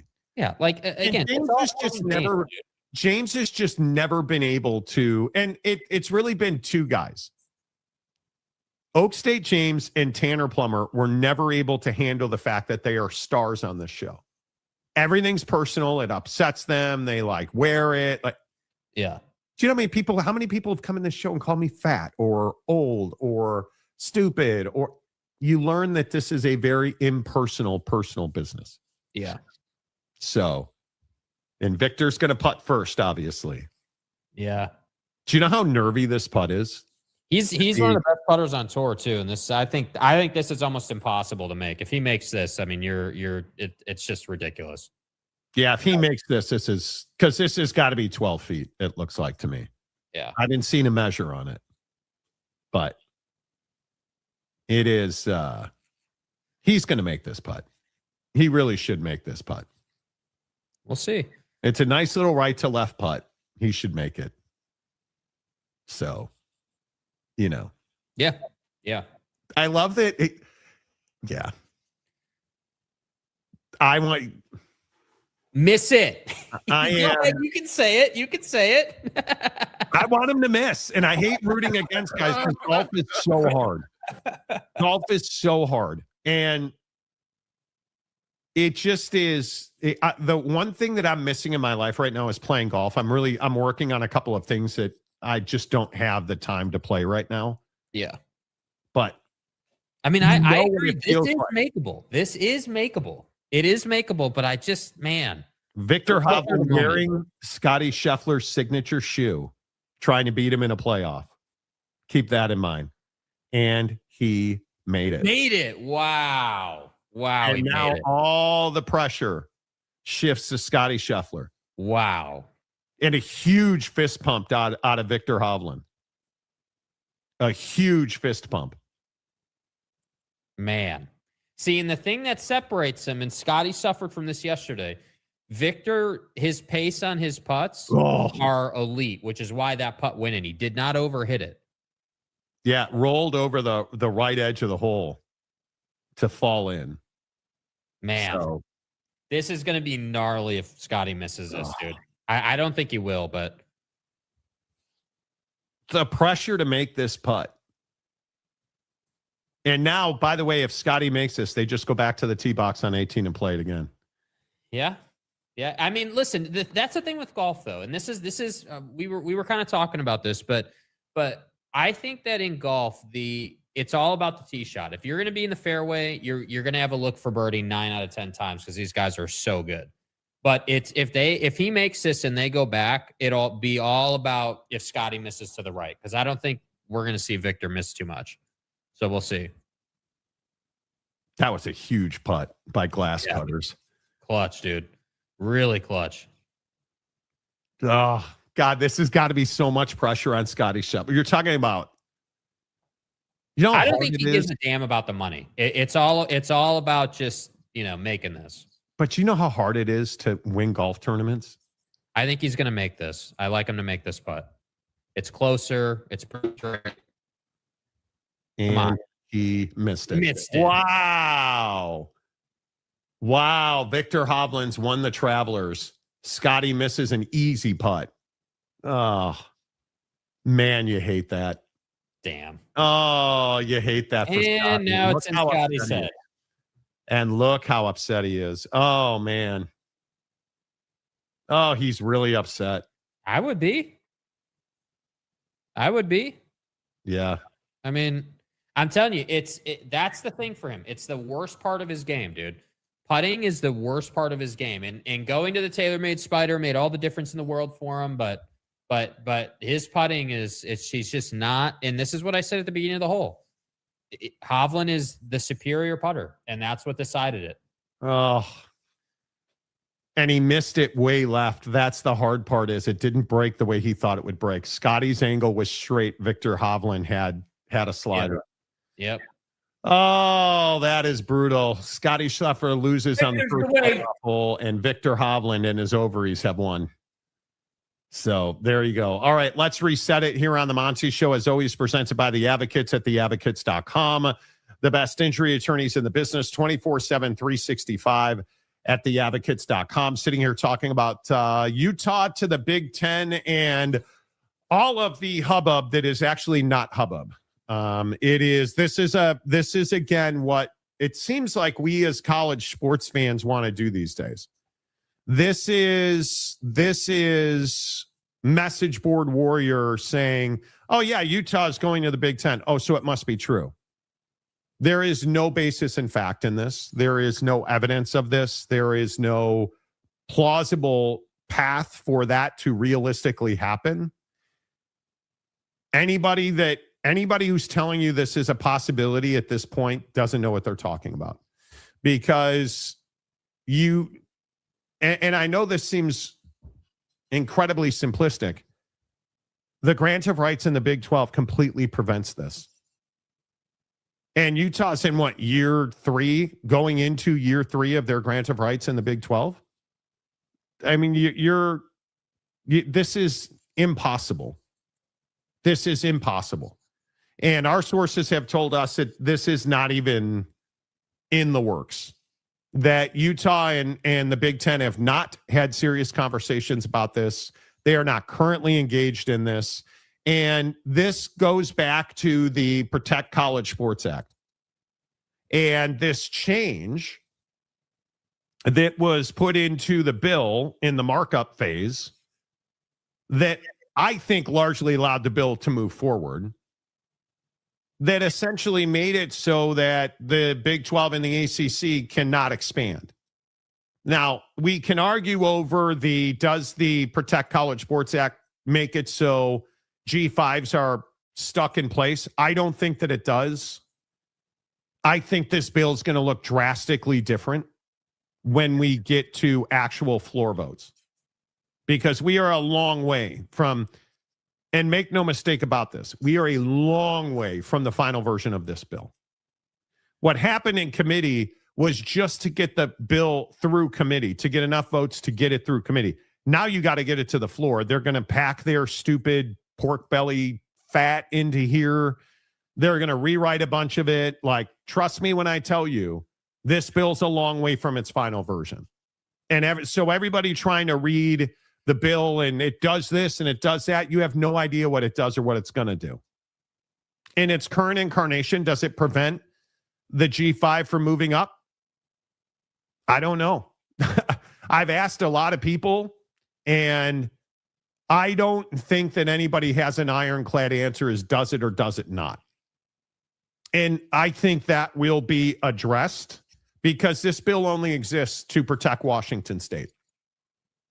That's essentially what this bill does. So does it make sense that the author of this bill, Senator Cantwell, who is a Washington State supporter, is going to make it so Washington State can never get back to the P4? It makes no sense whatsoever. None whatsoever. And Washington State, and I know Oregon State fans going to lose their shit as they always do, and Washington State is the far more valuable property between Oregon State and Washington State. And if this bill gets through the Senate and heads to the House, it will not be in its current incarnation.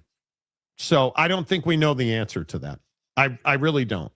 Yeah, I don't think. Yeah, I think it's far from knowing the answer to it. I think that, like I said, I mean, I just think that anything related to realignment, switching conferences, grants of rights conversations, I think all of that is on hold until we get clarity from the feds and we get clarity on what a new entity is going to look like. Until that takes place, I don't think anybody's doing anything in terms of moving.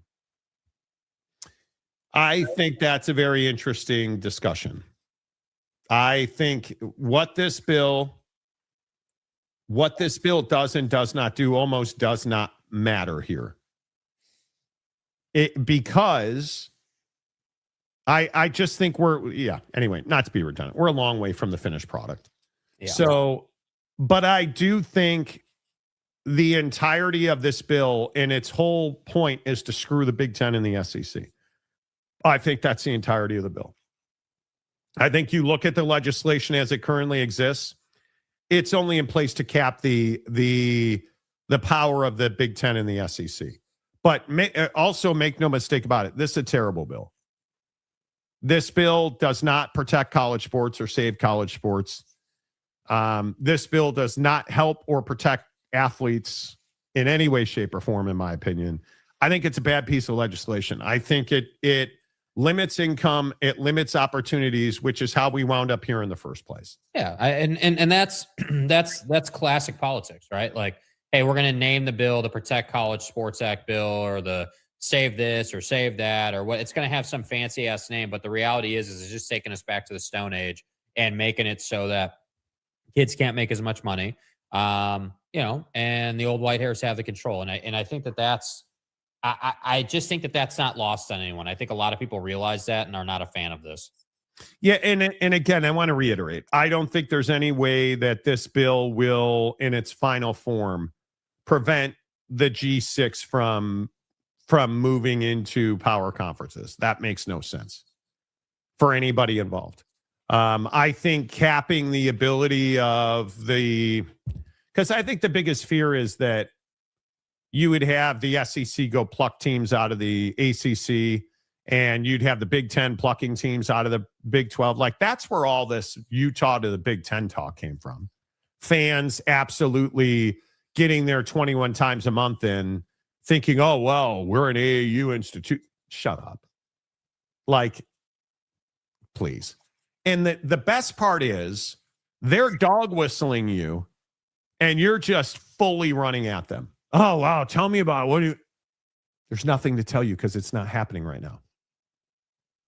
But all of that to say, in its final form, I believe this issue will be taken care of. I don't believe that because senators don't know what they're doing. They're not educated on issues in college sports. You can't tell me that Ted Cruz, who's a scumbag, that Ted Cruz has any idea what the inner workings for a college football player actually are, the realities of life. They have no idea, or you wouldn't be trying to limit their income. Because the large majority of college athletes are not sitting here being multimillionaires. Ted Cruz doesn't care about that. Nope. Ted Cruz needs a notch on his belt. Notch on his belt. He needs another. Listen, Ted Cruz and politicians like Ted Cruz, and I would say most politicians generally, are looking for opportunities to gain leverage. And that's all this is. It's leverage over the conversation. It's leverage, over making trades. Because that's all politics is, right? Hey, like, I'll vote this way if you give me that, or I'll vote that way if you don't do this, or whatever. Like, that's all it is. So I couldn't agree more that I don't think that Ted Cruz genuinely cares about college football or what's going on with it. Just as I don't think the White House cares about it. And the only people I think who actually care about it are head coaches and players. Those folks who are directly impacted by it in the day-to-day, as usual in our country, are the ones who actually care. And I do think, bless Nick Saban's big old heart. Like, I think he cares. I just think that he shouldn't necessarily be the one that's like the poster child of pushing this forward. I think he should have a say and share his opinion because he has a ton of experience, and I think his opinion is valuable. But I would love to see the players being able to talk more about this, being that, like, we're all talking about them constantly. Yeah. I don't disagree. Go Gators, 1 month closer to football, baby. Yeah, I think we're 6 Saturdays away now. So we're not far away. I can't wait until football season so we actually have something to talk about. Because it's mind-numbing topics like this. I am so tired of the panic button topics. Brennan Sorsby, he's going to the CFL. No, he's shut up. But why? But again, why does everyone want to talk about it? Because they like the drama, right? Everybody wants drama. Yeah. They want a gambling degenerate to be in the NFL. They want someone who's got a problem to be put in a bigger problematic situation so we can see what would say. Like, I agree. As I've said, I agree completely that there's a conversation around, hey, like, the entire industry is plagued with FanDuel endorsements and this endorsement and that endorsement. Golf yesterday. I I was annoyed by the fact that during the commercial break, as they're heading out to commercial break, we're getting a read about FanDuel or whatever I can't remember the official sports book, but you're just getting read after read about, hey, do this, do that. Victor's odds are getting worse as the tournament goes on, and like it just annoys me, dude. I'm so tired of it. Yeah, it's my biggest problem with guys like Cody Campbell. It's rich guys clutching their bag of money. That's all this is. This is rich dudes trying to stay rich and keep other people from becoming rich. And I hate it. Yeah. I can't stand it. So Big Blue Horses, appreciate you being here. Jay Beers, hello. Really appreciate your content. Help me getting through the work. I appreciate you listening while you're working. Thank you. In its current incarnation, absolutely prevents a G6 from moving up. Not sure what part of the Power 4 can't expand would allow those guys to join. Well, but again, I think this is all needless wrangling, because that's going to change. Right. You cannot, again, Senator Cantwell, who I think knows very little about college sports. You can't tell me she's doing this to make sure that Washington State can't move to a Power 4 conference. Right? I think in its current form, there's no question. Because they're going to get to, what is it, 700 million? I mean, you're going to have trouble expanding at that point based on this current legislation. So, and the markups, and you're going to have trouble expanding with that. That's what the bill says. So, Bryce Siri. Hey, Siri.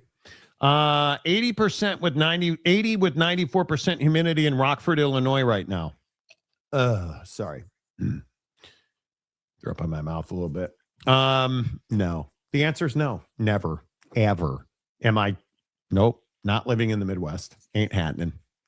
Nope. Phil Benzer, who's very angry all the time. All is to control the money. Yes, it is. Cody Campbell wrote this bill. He had a big hand in it. Ted the Devil himself Cruz, indeed. And yes, we're all drama queens. Yes, we are.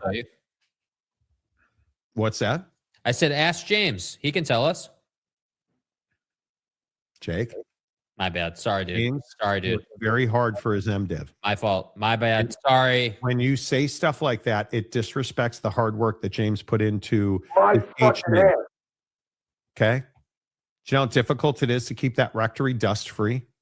Guy's over there rocking a Swiffer like it's his job. Yeah, it is. I get it. So you stop making fun of his degrees. Yeah, sorry, dude. I mean, I respect your ability to get a degree, dude. You're smart. You're the best. You worked hard to get them. Yeah, okay? I get that. You can't tell a school they can't move to another conference. That's restraint of trade. Oh, stop. Here we go. Come on.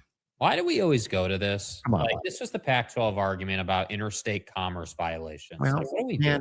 The president of Washington State is going to stand in the way with his $600 million. Like, shut up, dude. Like, just block expansion of this and Kirk Schultz. And I'll see you in Valhalla. Like, just piss off. Honestly, the problem with the Protect College Sports Act, beyond the fact that it sucks, is that it's written to protect 500,000 student athletes, which does not do anything to deal with the FBS. Yeah, I would agree with that. James is busy guarding the Holy Sacrament. Somebody has to test the grapes for poison. Well, why not James? James is the guardian of the sacrament. Somebody's going to create a YouTube account called the Guardian of the Sacrament. James the Guardian. Cold-blooded. Oh, man. Jake, what do you think ultimately happens with the Protect College Sports Act? Do you think it passes in its current form? No, I don't think it passes in its current form. I think that it's wishful thinking to think it'll pass in its current form. I think what a lot of people don't understand is just because you got out of committee doesn't mean the bill is actually going to become law. Basically, the idea is you've got a committee of people that put a bill on paper. They then get it out of committee and take it to, take it to the Senate, and then it's got to go to the House, and then so you got to get through the entire process before that would ever actually be written into law. And I think the big thing here is that there are so many people involved with this. There's so many people power grabbing with this bill that it's going to struggle to move along. Now, at some point, I am sure it'll pass. But like, if I was a wagering individual, I would not be confident this passes before college football starts. I would be shocked. Honestly, I would be really surprised. And if it does, I would think that there were major concessions made, or there was, because that's how it goes, right? Like, people negotiate these bills, and we get to a point where it's like, all right, we really need this to pass. So what are we going to have to cut to get it passed? Well, listen, if you want the SEC to dominate college football, I'm going to have to get a new bridge in Rockford. Okay. It's really humid and the bridges corrode here. I'll vote yes if you allocate $15 million to rebuild this bridge. Okay? That's what's going to happen. Hey, man, listen. My constituents over there in Puyallup, Washington, they need a retrograde of a hyoid bone turnpike. And those ratchets and stuff are expensive. You're going to fill this bill with handshake deals, right? That's what you're going to do. I need $50 million for a new porta potty system. We may have to go short in a couple cases. Okay, well, I'll give you $10 million and you can put in urinal troughs like they had at the old Wrigley Field. Yeah, I can't give you a full porta potty, but we can give you a urinal. A trough. That's what's going to happen. I need pork subsidies. My pork farmers are struggling because of the tariffs. Okay, we'll give you $10 million in subsidies. You vote yes. That's how this bill is going to get done. And if you guys would like to make suggestions of what could be traded and stuff. Well, listen, Monty, I don't know. I need to pave 2nd Avenue in Jonestown. That's, is anyone watching This Was Sports Center stories from the... No. Is Jake telling me to piss off? No. Who told you to piss off? I wasn't telling you to piss off, dude. I was telling people who want to use the case of like interstate commerce or like these very like outside fringe arguments that it's like when we heard all that nonsense about, ACC fan being like, oh, well, there's a smoking gun in the ESPN portion of the grant of rights. Like, there's not. No, there's not, dude. No, there's not, actually. It's a boilerplate document. There's no smoking gun. There's no collusion. You guys are just tinfoiling. Like, I lose my patience for the way off the reservation, like ridiculous take about what's going to happen. Like, it's tired. It is tired. And yet it is precisely what we do, because this is what we do, right? Like, I will never forget, one of the great moments was talking to a source that I know in television about that ACC smoking gun collusion with ESPN. And Buddy laughed at my face. He was like, you really think a $1 billion corporation like Disney and ESPN, who's a $1 billion entity on their own, that they're going to risk their entire existence for Jim Phillips in the ACC? And the answer is, of course, they're not going to do that. Why would they do that? They would never do that. You wouldn't do that. That's the thing. You never do that. It's just so ridiculous. It is so ridiculous that's what that's how people think business gets done. And it just doesn't. It doesn't get done like that.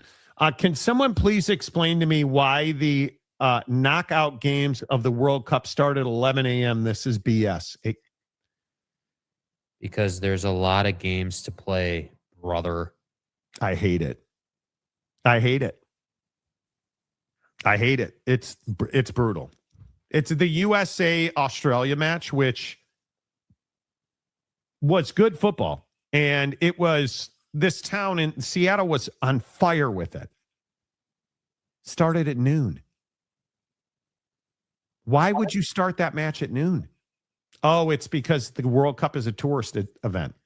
Yeah. People travel to destinations to see their club.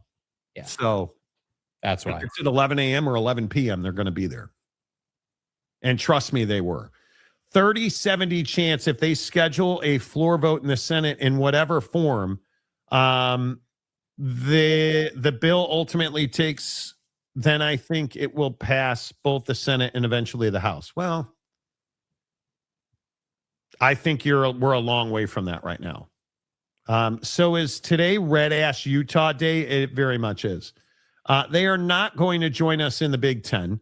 They should get used to the Big 12 and the prison BYU is built for them. Wow, dude. Wow, dude. That's the ultimate honeypot. That is the ultimate honeypot. Because BYU's dominated since joining the Big 12. Their ascension has been meteoric. As much as I know people in Utah, that pisses Utah fans off. Norge. The games start early in North America, so we in Europe don't have to watch the games in the wee hours. Could be. Like, are you guys, how many people here are fired up about the World Cup? Now that the prelims are over. Yeah, I mean, I'm excited that the US of A, has a pretty clean-cut path to the final if they take care of business, which they should. But I think that, generally speaking, has it been a good World Cup? I guess, but I don't feel like this World Cup has had as much hype as the last one. I feel but like you're not remotely a soccer fan. I'm not, and that's fair. That's a fair point. I'm not, but at the same time, I mean, I'll definitely be watching the U.S. on Wednesday. So I took Jake to a Chelsea match against Liverpool at Anfield, and he fell asleep during the match. That's not true. That's not true. Like, I looked over, and he was slumped over. True. He was slumped over, leaning on his neck beard, passed out asleep. Not true. Nope. You figure it. And then Demba Ba goes down, scores the goal to defeat. Dude, you're missing Liverpool. the best part. That Stevie Gerrard fell. Yeah, Stevie Gerrard slipped and fell. Stevie slipped and fell. Steven, it's okay. Demba Ba goes down, scores the goal, and Jake is passed out, asleep in the box. Yeah, I wasn't asleep, dude. That's not true. He wasn't asleep. It's been a huge PR success for the States. What do you mean? Yeah, the TikTok trend is what he's referencing. I'm sure. The hey, European person didn't know that we had 100,000 seat stadiums to host the World Cup, and the sensation that is Europeans trying to take suitcases full of ranch packets back to the European countries is incredible. Or figuring out what In-N-Out is. Yeah. Mm-hmm. Knockout rounds are the best. Plus the last second goals and upsets. It's been a really, really good World Cup. It has been. I'm sure it was jet lag, Jake. Bro, I didn't really fall asleep. Okay. That's like saying, see, James, this is how you have fun with it. Okay. You should take notes. Get your MDiv out. This is how you have fun with it. I didn't actually fall asleep. I was resting my eyes. Okay. There's a difference. Is that makeup on your hand, Jake?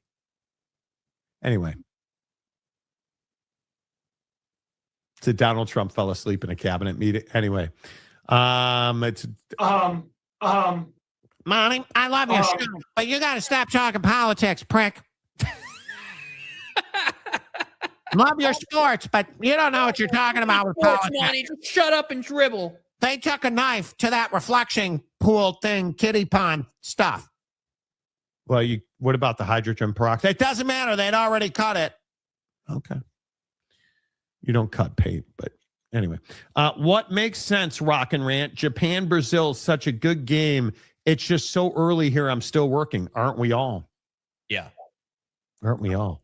Utah fan are getting mad at Texas Tech was getting all the Big 12 heat, so they had to enter back into the chat, I believe. Right. They were a little jealous. They had to get their, their fair share. Hell, I will watch Jake making roller grill videos on YouTube before I'll watch soccer. No, dude, you'll watch me doing a SNL style skit of Buddy dapping up the recruit in the tunnel before you'll watch soccer, dude. Well, but I can't because James keeps putting out these pizza review videos. James, any explanation about the pizza review videos, or shall I say the lack thereof? James has done no pizza review videos. I mean, it really hurts my soul, dude, that you don't do like Maury's got you beat right now, dude. He's by a lot. Yeah, I mean, he's done everything that he's supposed to do here. So and Maury doesn't even have an MDiv, which in and of itself, 87 hours. Yeah, he doesn't master divinity. You know. Correct. So I don't know how he's being without an MDiv. I don't know how you do pizza review videos. I couldn't agree more, dude. It's a valid question. And the flip side of that, of course, is when you have an MDiv, how are you not doing pizza review videos? Yeah, it feels like a waste of investment, dude. It doesn't math, Also, I would really love a Magic City review if you could fit that into the schedule. Yeah, if you could take some video when you do the Magic City wings. You can totally be into the World Cup and not be a true soccer fan. All of us get into the Olympics and none of us are watching swimming regularly. No, it's fucking curling. Yeah, curling's the one. The only thing I could watch during the Olympics, dude, because NBC is ass. We all know this. I mean, Monty, can you believe they broomed that ice when that guy was throwing the stone? Monty, he's sitting, that the ice guy makes different ice surfaces too? But Buddy's sitting shot rock. I don't know how he's doing this brooming shit. Like, you just got to let it drift and, Yeah, and the length of that guy's shaft on the broom is really long. I mean, it's quite incredible. I just worked in a shot rock and you guys, okay. Nobody even applauded. That's fine. I remember when I was stationed in Korea, we watched the Super Bowl around 8 a.m. on a Monday, and that was live. Nice. No, hold on. I need you to go to our newest gifted membership here, dude.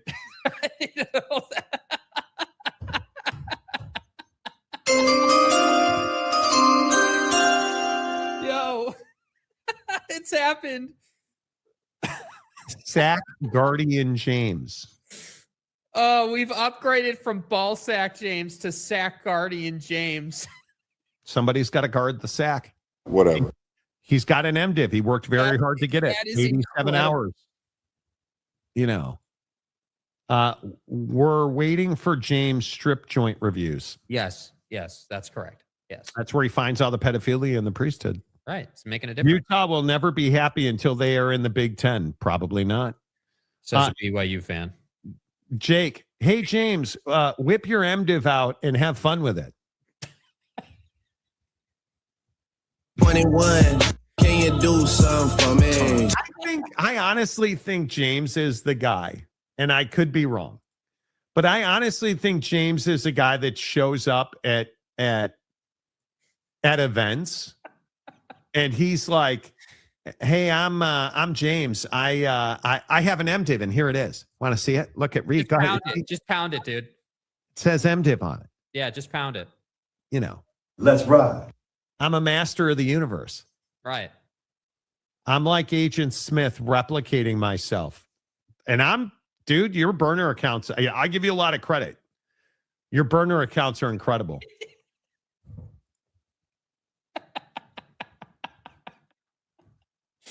Dude, this is incredible right now. We have a nice little gathering of the sack. See, James is bringing people together. Yes, we're all bonding, campfire and stuff. He's proving that those 87 hours weren't wasted. No, he's making a true difference. Man, and can you imagine if they hadn't fired Casey Schrum at Oak State? He would have never gotten his M yet.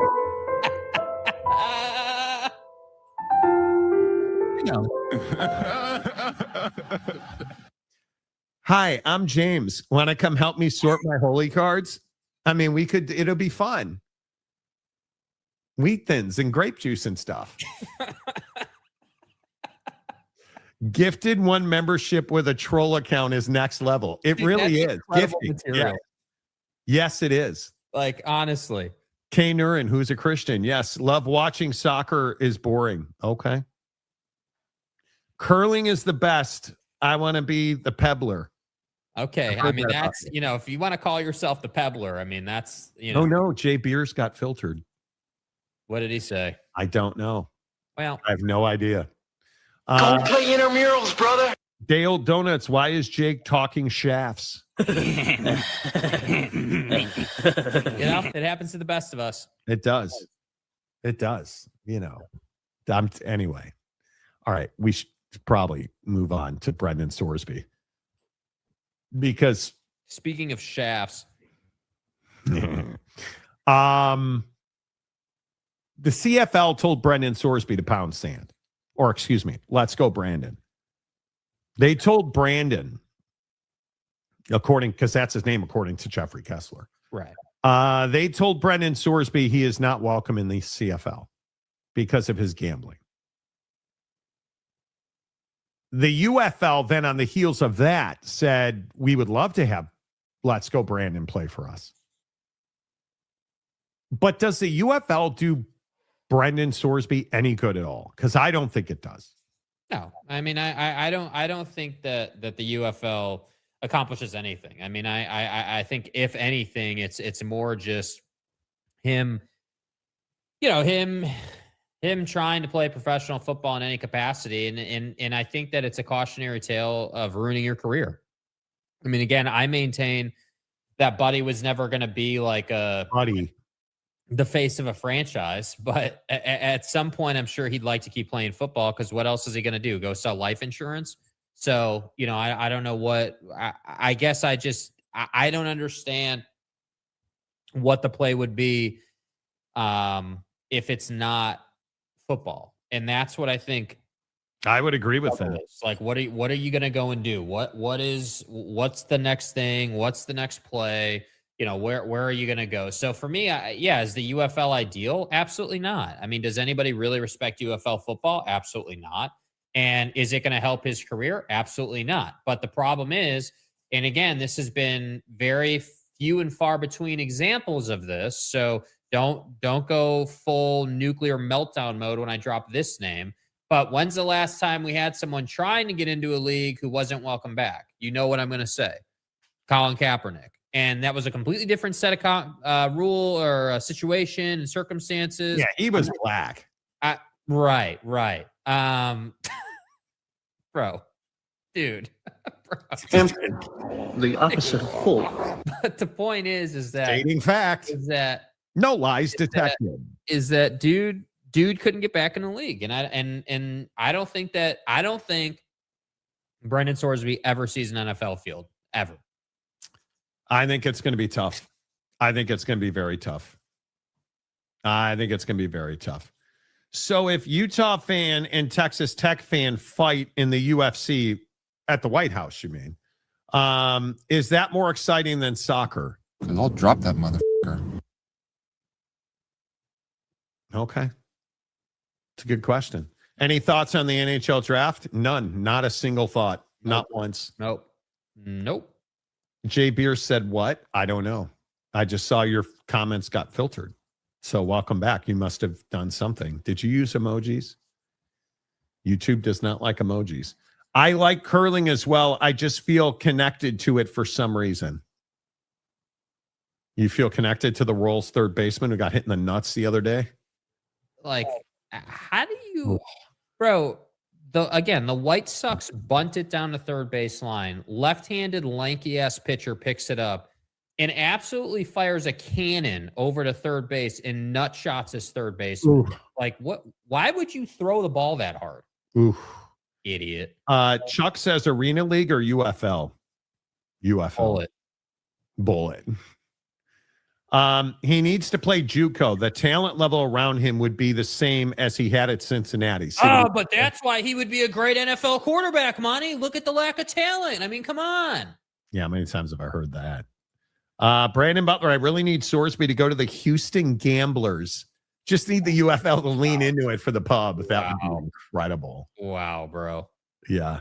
James is the link in my NBA guy. James, the TCU guy, MDiv, bringing God and oh my God together over 10 years.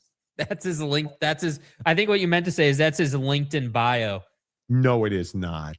No, that he's joking, but that would be incredible. Yeah, he was. Do you think James is on LinkedIn? I don't know. Let me see. Hang on. I can look. How are you going to find? Do you know his name? Yeah, James White. We all know his name, dude. Come on. We know James Black. Yeah, let me put the proper search in Pastor James White because that's obviously brought to you by Rectory Charting Systems Inc. Exactly right. Exactly right. The UFL lets him keep playing football because he will never be in the NFL. I think that could be true, right? For Brandon Sorbet, he would be better off playing in the longest yard penal system. Well, I don't know what anybody's joint has to do with it. Family program, dude. Do you need to say on this show? Like, I don't understand why you got to work in that vernacular. Hiscock. Like, brought to you by Viagra. Yeah. Okay. NHL draft is like the MLB draft. It's about prospective players. You're not going to see any results for 3 years yet. Yeah. I could not possibly care less. Yes, James is or was on LinkedIn. Oh. Okay. Sack Guardian James. Sacks love curling. Who doesn't love some big stones slapping against one another? Y'all are wilding now. Oh, my God. This is crazy. Oh, there's one reason I love curling. Oh, my God. Those big stones slapping into each other. Oh. Getting it in the zone, Oh, use that shaft. Sweep it.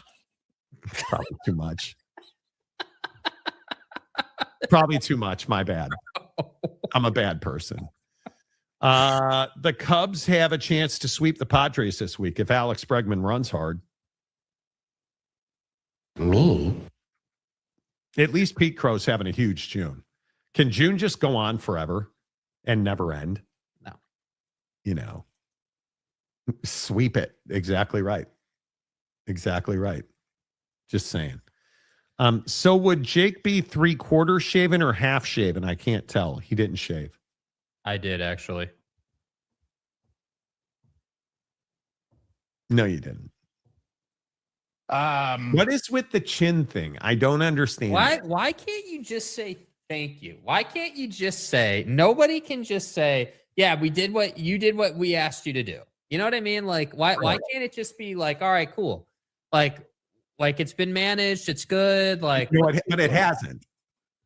This is like having, you're the types of guy who the HOA shows up and it's like, hey man, your lawn is way overgrown. We're going to need you to do some work on that.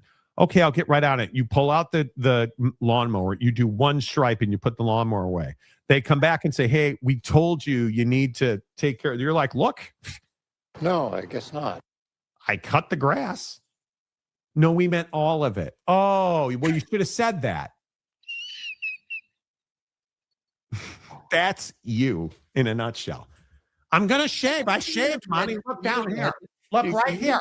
Look right here. Dan Lanning's home is nice and bare. Right there. And you two motherfuckers need Jesus. You do. What? Can you imagine what a long-ass overgrown lawn with one stripe down the middle of it? I'm looking at it on your face, Dick. I'm looking at it. Yes, I can imagine it. Like, I don't give a baker's fuck.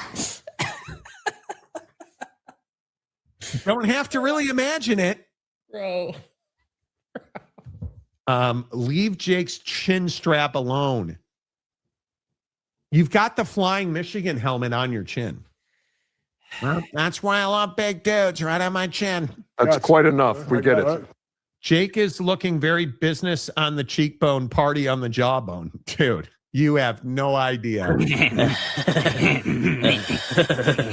And now he's trying to do this whole lower chin thing. You know what? You do you. Shorty, do you like Jake's face? You're here now. Do you like whatever this is?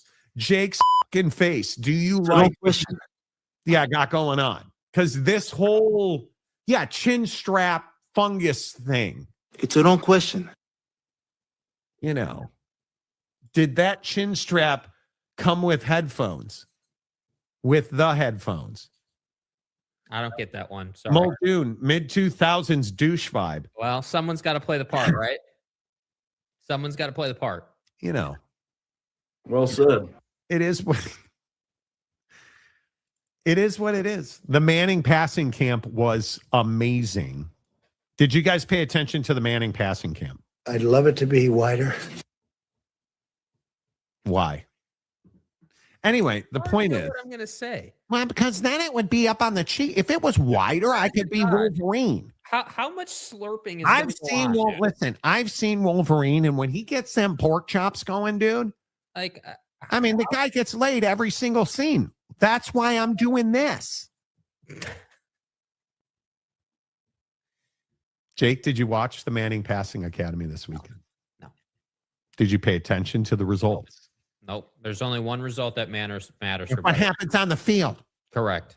Well, they played it. The Manning Passing Academy happened on the field. In a regular season game of consequence, does he perform or does he not perform? Simple as that. What is with the Julian Sayin hate? What do you mean? Why do you hate Julian Sayin? I don't hate Julian Sayin. He's another Ohio State quarterback. We know what to expect, right? High performer in the Heisman race, going to be a good passer, should be an elite mental player with reading a defense. Like the guy, I don't hate him at all. I just know what to expect at this point. Like we're so deep in the Ryan the Ryan Day machine, this Ryan Day system, that we know what he does with his quarterback. So it's not any type of surprise when Julian Sayin is going to be, contending for the Heisman. That's a no, Jake. Yeah, well, cool, man. It's not my job to care if you like it or not. Early Amish outcropping from Jake. Yeah, whatever, dude. You know, it is. It's the new look. It's the new look for Kansas City. You guys are all haters, bro. All haters. Pack everything up. We're out of here. I promise your facial hair will grow in. Hey, when you use the word "your," you might want to use it the right way. Just saying. What do you mean? Just saying. Your, it's possessive. It means your facial hair, not you are. No. Jake, you are still young. Oh, you are. Yeah, there. Okay, that one. I was looking at the second. Yeah, he's another Zach Wilson, in all honesty. I think CJ Carr is the best quarterback in college football, and not because of the beloved, right? I mean, not because of the beloved. I think what I saw from CJ Carr at the Manning Passing Academy was sensational.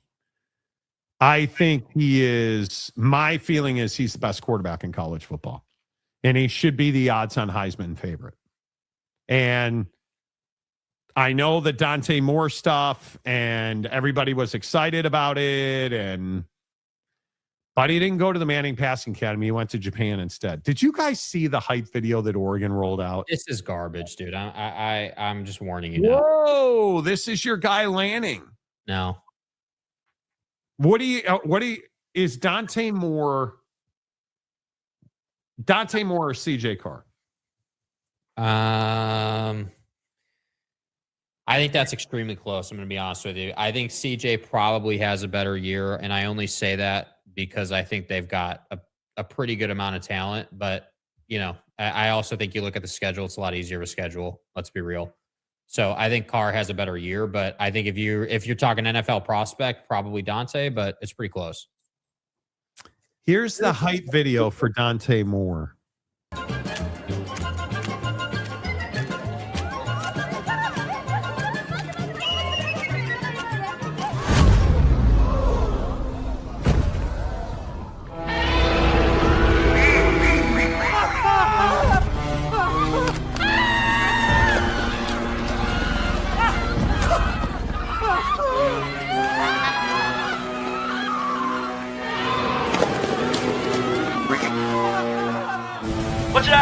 歌舞伎町ゴジラの隣に現れたのは巨大なダック。その下にはダンテムーン。アヒルでかっ。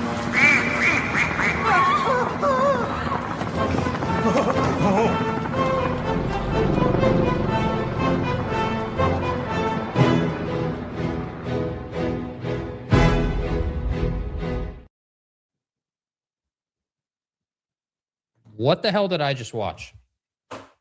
What did I just watch? Like, what is that? Why is that funny? Why is that? What it is ass. I mean, That's it's what it terrible. is. Yeah, it's terrible. Like that's garbage, dude. Like they're in Japan spreading goodwill about American football. Oregon is. And but see, I don't get that vibe at all. The whole goodwill, spreading goodwill about American football. That's not the vibe. That's not what this video was supposed to be doing. This was Dante Moore for Heisman. Mm-hmm. This was a hype video for Dante Moore. Godzilla, the Oregon Duck, Dante Moore. Like it landed very flat.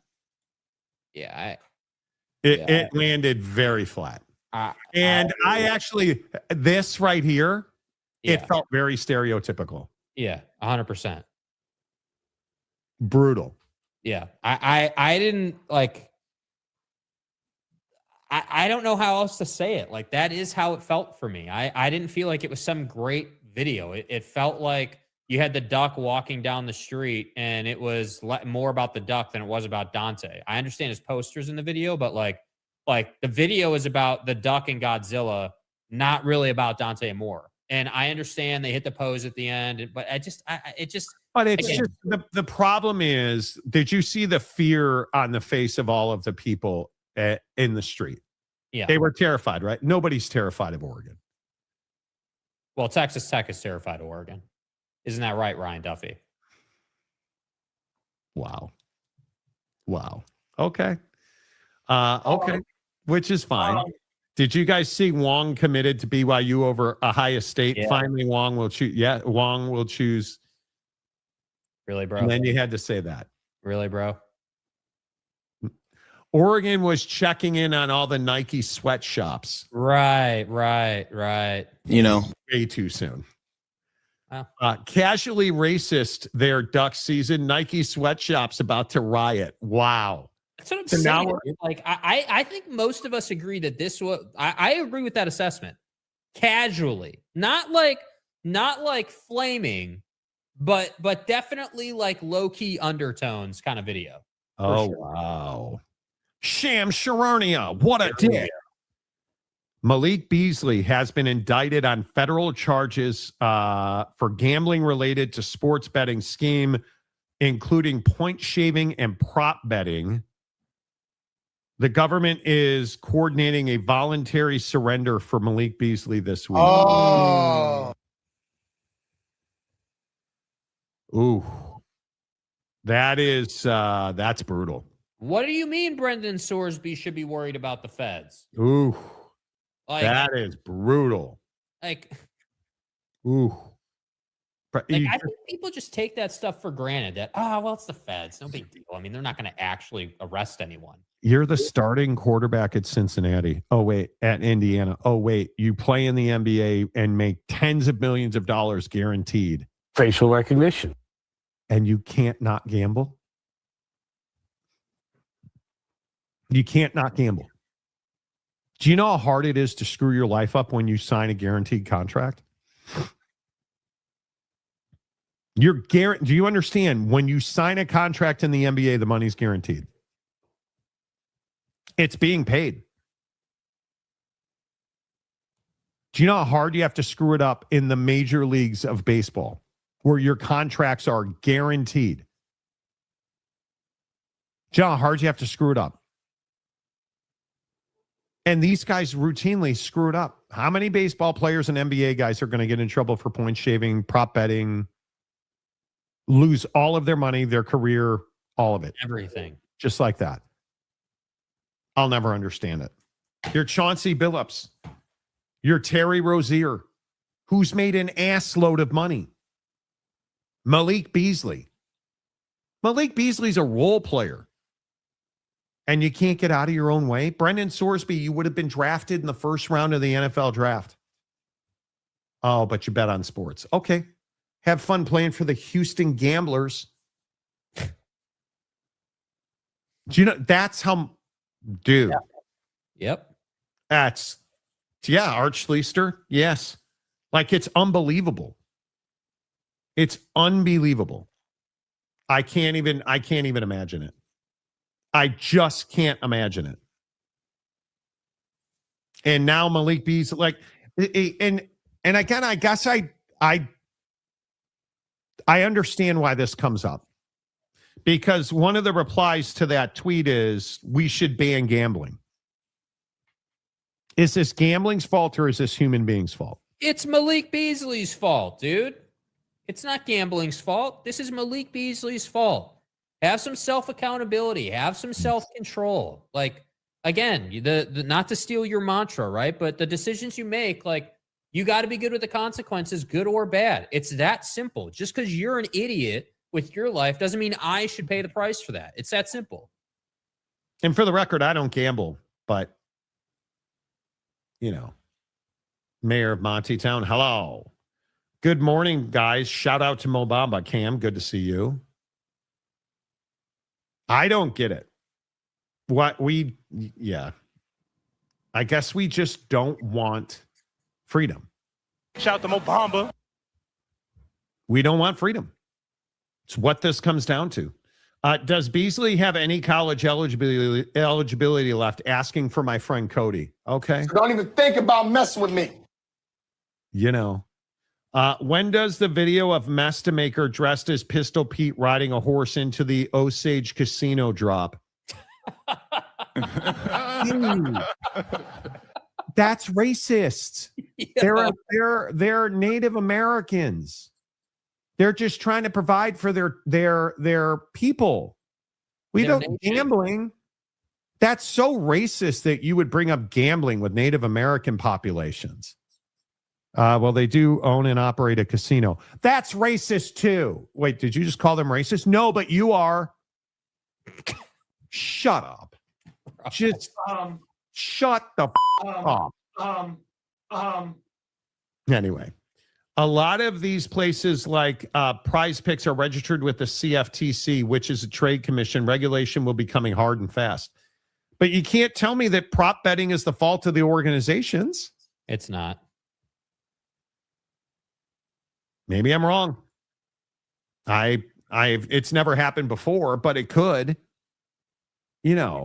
I just think the logic is so ridiculous. Like, if we're going to do this with gambling, why are we not doing this with cars or weapons or what? Like any other thing that plagues our society? Why are we not doing it? That is very much like the question of why haven't you guys hit the like button yet? We have 4,000 views and 40 likes on the show. I mean, I don't know why they don't hit the like button, Mom. I ask. Are you guys being red asses and that's why you won't hit the like button? Okay. I don't have feelings. It's fine. What needs to happen is we need to put all of the douche canoes like him into a box, lock that box, and throw it into the ocean. Right? That's what they do with demons. It's not that hard. Put that douche canoe in a box. That's like blaming the car when you get behind the wheel drunk. Exactly right. Douche canoes. She is such a good. I haven't seen any of her content in so long. I hope she's not dead. That downstairs kitty cat is not yours to have, okay? Like, hit the like button, people. Age limit. I want to see LeBron suit up for Ohio State. Then again, can even Ohio State afford him? Probably not. No. Probably not. She was in the Oregon commercial. Stop it. Stop that. It's not very nice. Without Native American casinos, where would Earth, Wind, and Fire play? Dude. That's a great point. People got to make a living, dude. Stop being racist and talking about casinos owned and operated by Native American tribes. Come on, dude. Are you raising your voice at me? Oak State fan last week was so livid about that. Well, you're just Monty, and they're trying to provide for their people. We stole their goddamn land. Okay, but I'm not arguing with you. I'm just saying they own and operate a casino, and they put a patch on a college football jersey. You don't see the irony in that? No, but I see the racism, prick. Like, just get a life, man. Come on. Yeah. Come on, man. Come on, man. Like, what are we doing, dude? Right. That's what happens, though. You join Team SRT, and now they regulate the engine on how fast you can go. Yeah. That's out of the window. I'm looking at buying a Tesla. No, are you serious? Shut up, Jake. I'm looking. Why is that upsetting to you? It's not upsetting. I mean, that's disappointing. Yeah. I mean, anyway, go ahead. Sorry. You know how fast the super fast Tesla goes? Yeah, I'm sure it does. You can't do that in downtown Seattle. So? His standards don't matter. I'm not seriously looking at it. But did you know that they're financing right now? They offer you 0% for life if you can meet the financing criteria. Criteria. That's right as rain, Monty.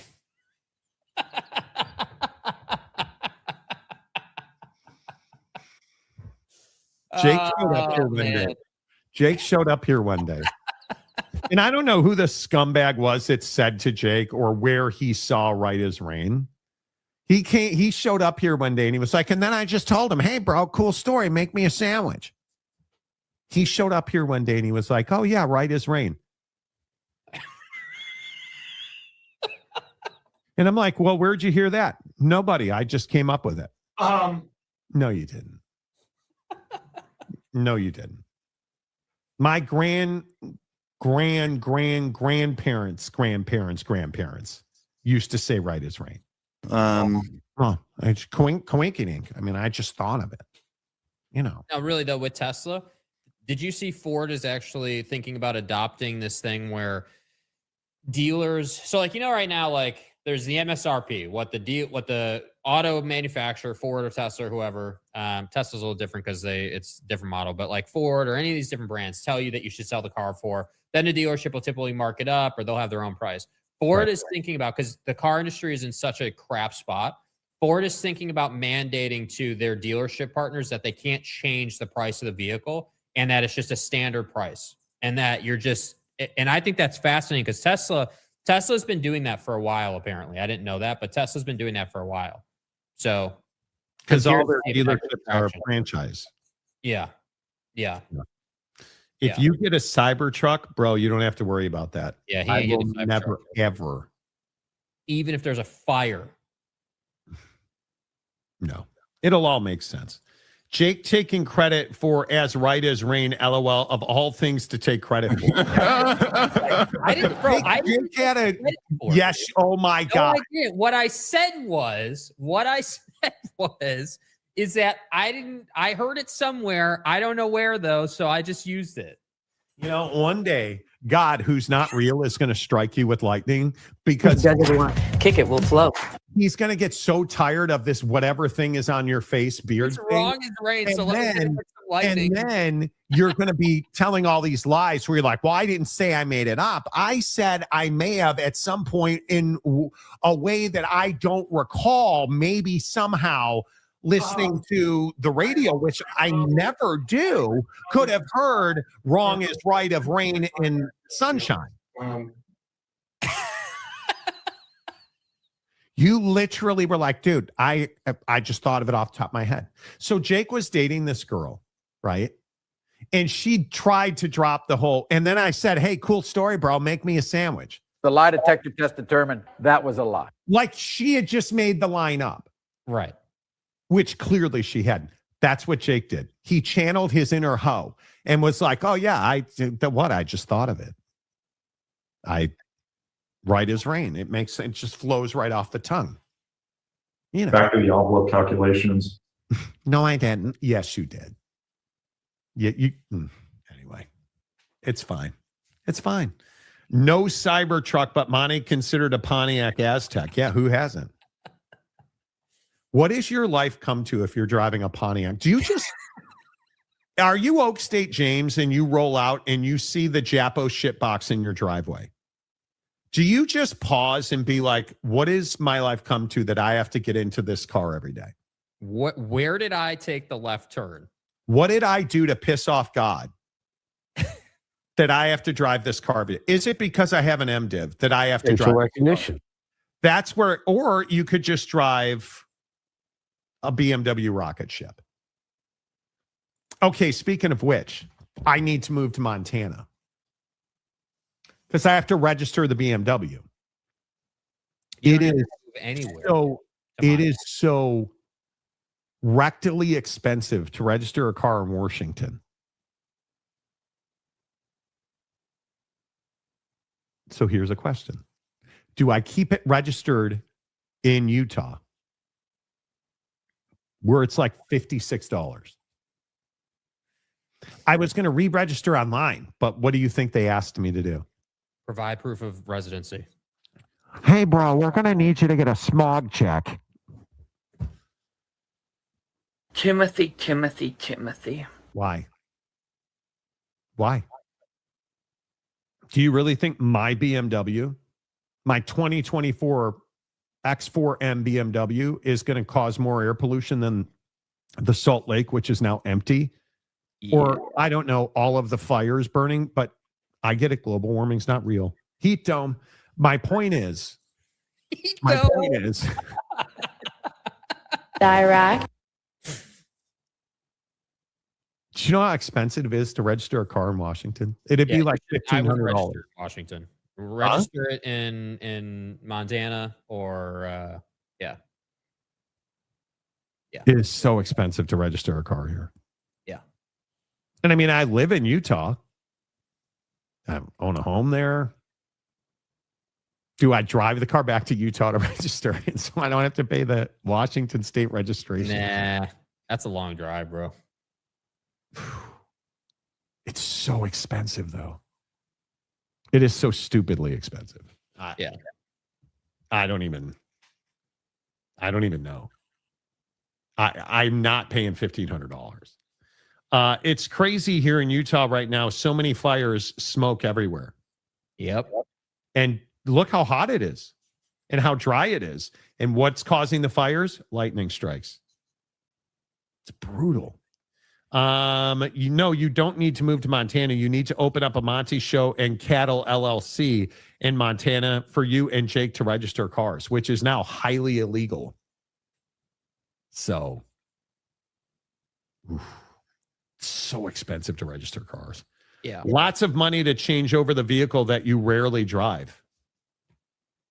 It's got 11,000 miles on it. So I drive at 4,000 miles a year. Come back to Utah, golf and register your car. Monsters on me. That's what I'm saying. See, I mean, that's a good value right there, dude. That's right as rain. You know what I mean? Bro. Okay. So real quick, because then I have to go. Real quick. Went to Costco yesterday. Case of Monster. How much do you think a case of Monster is? It's $42. $42.99. Yeah. Didn't buy the case of Monster. Kirkland energy drinks.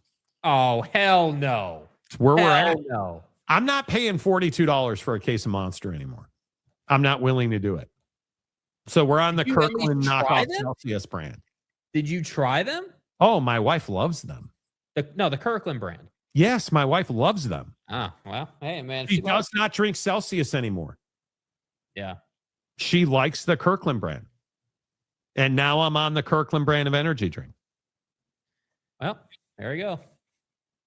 So, do you think left of me now? Bro. You're a separatist. Absolutely.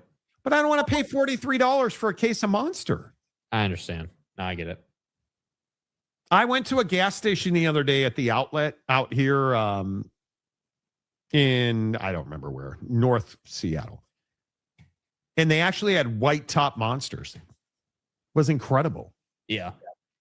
Not for $43 a case.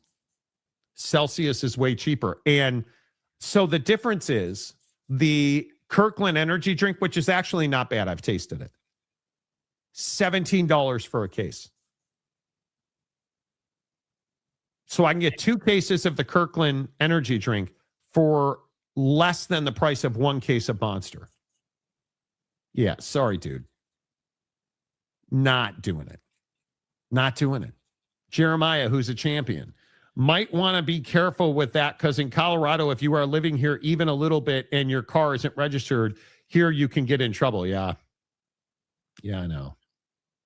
You know, I have a Kirkland energy drink in my hand right now, 200 milligrams of caffeine. That's what I'm talking about. Knock it down, brother. Gas it up.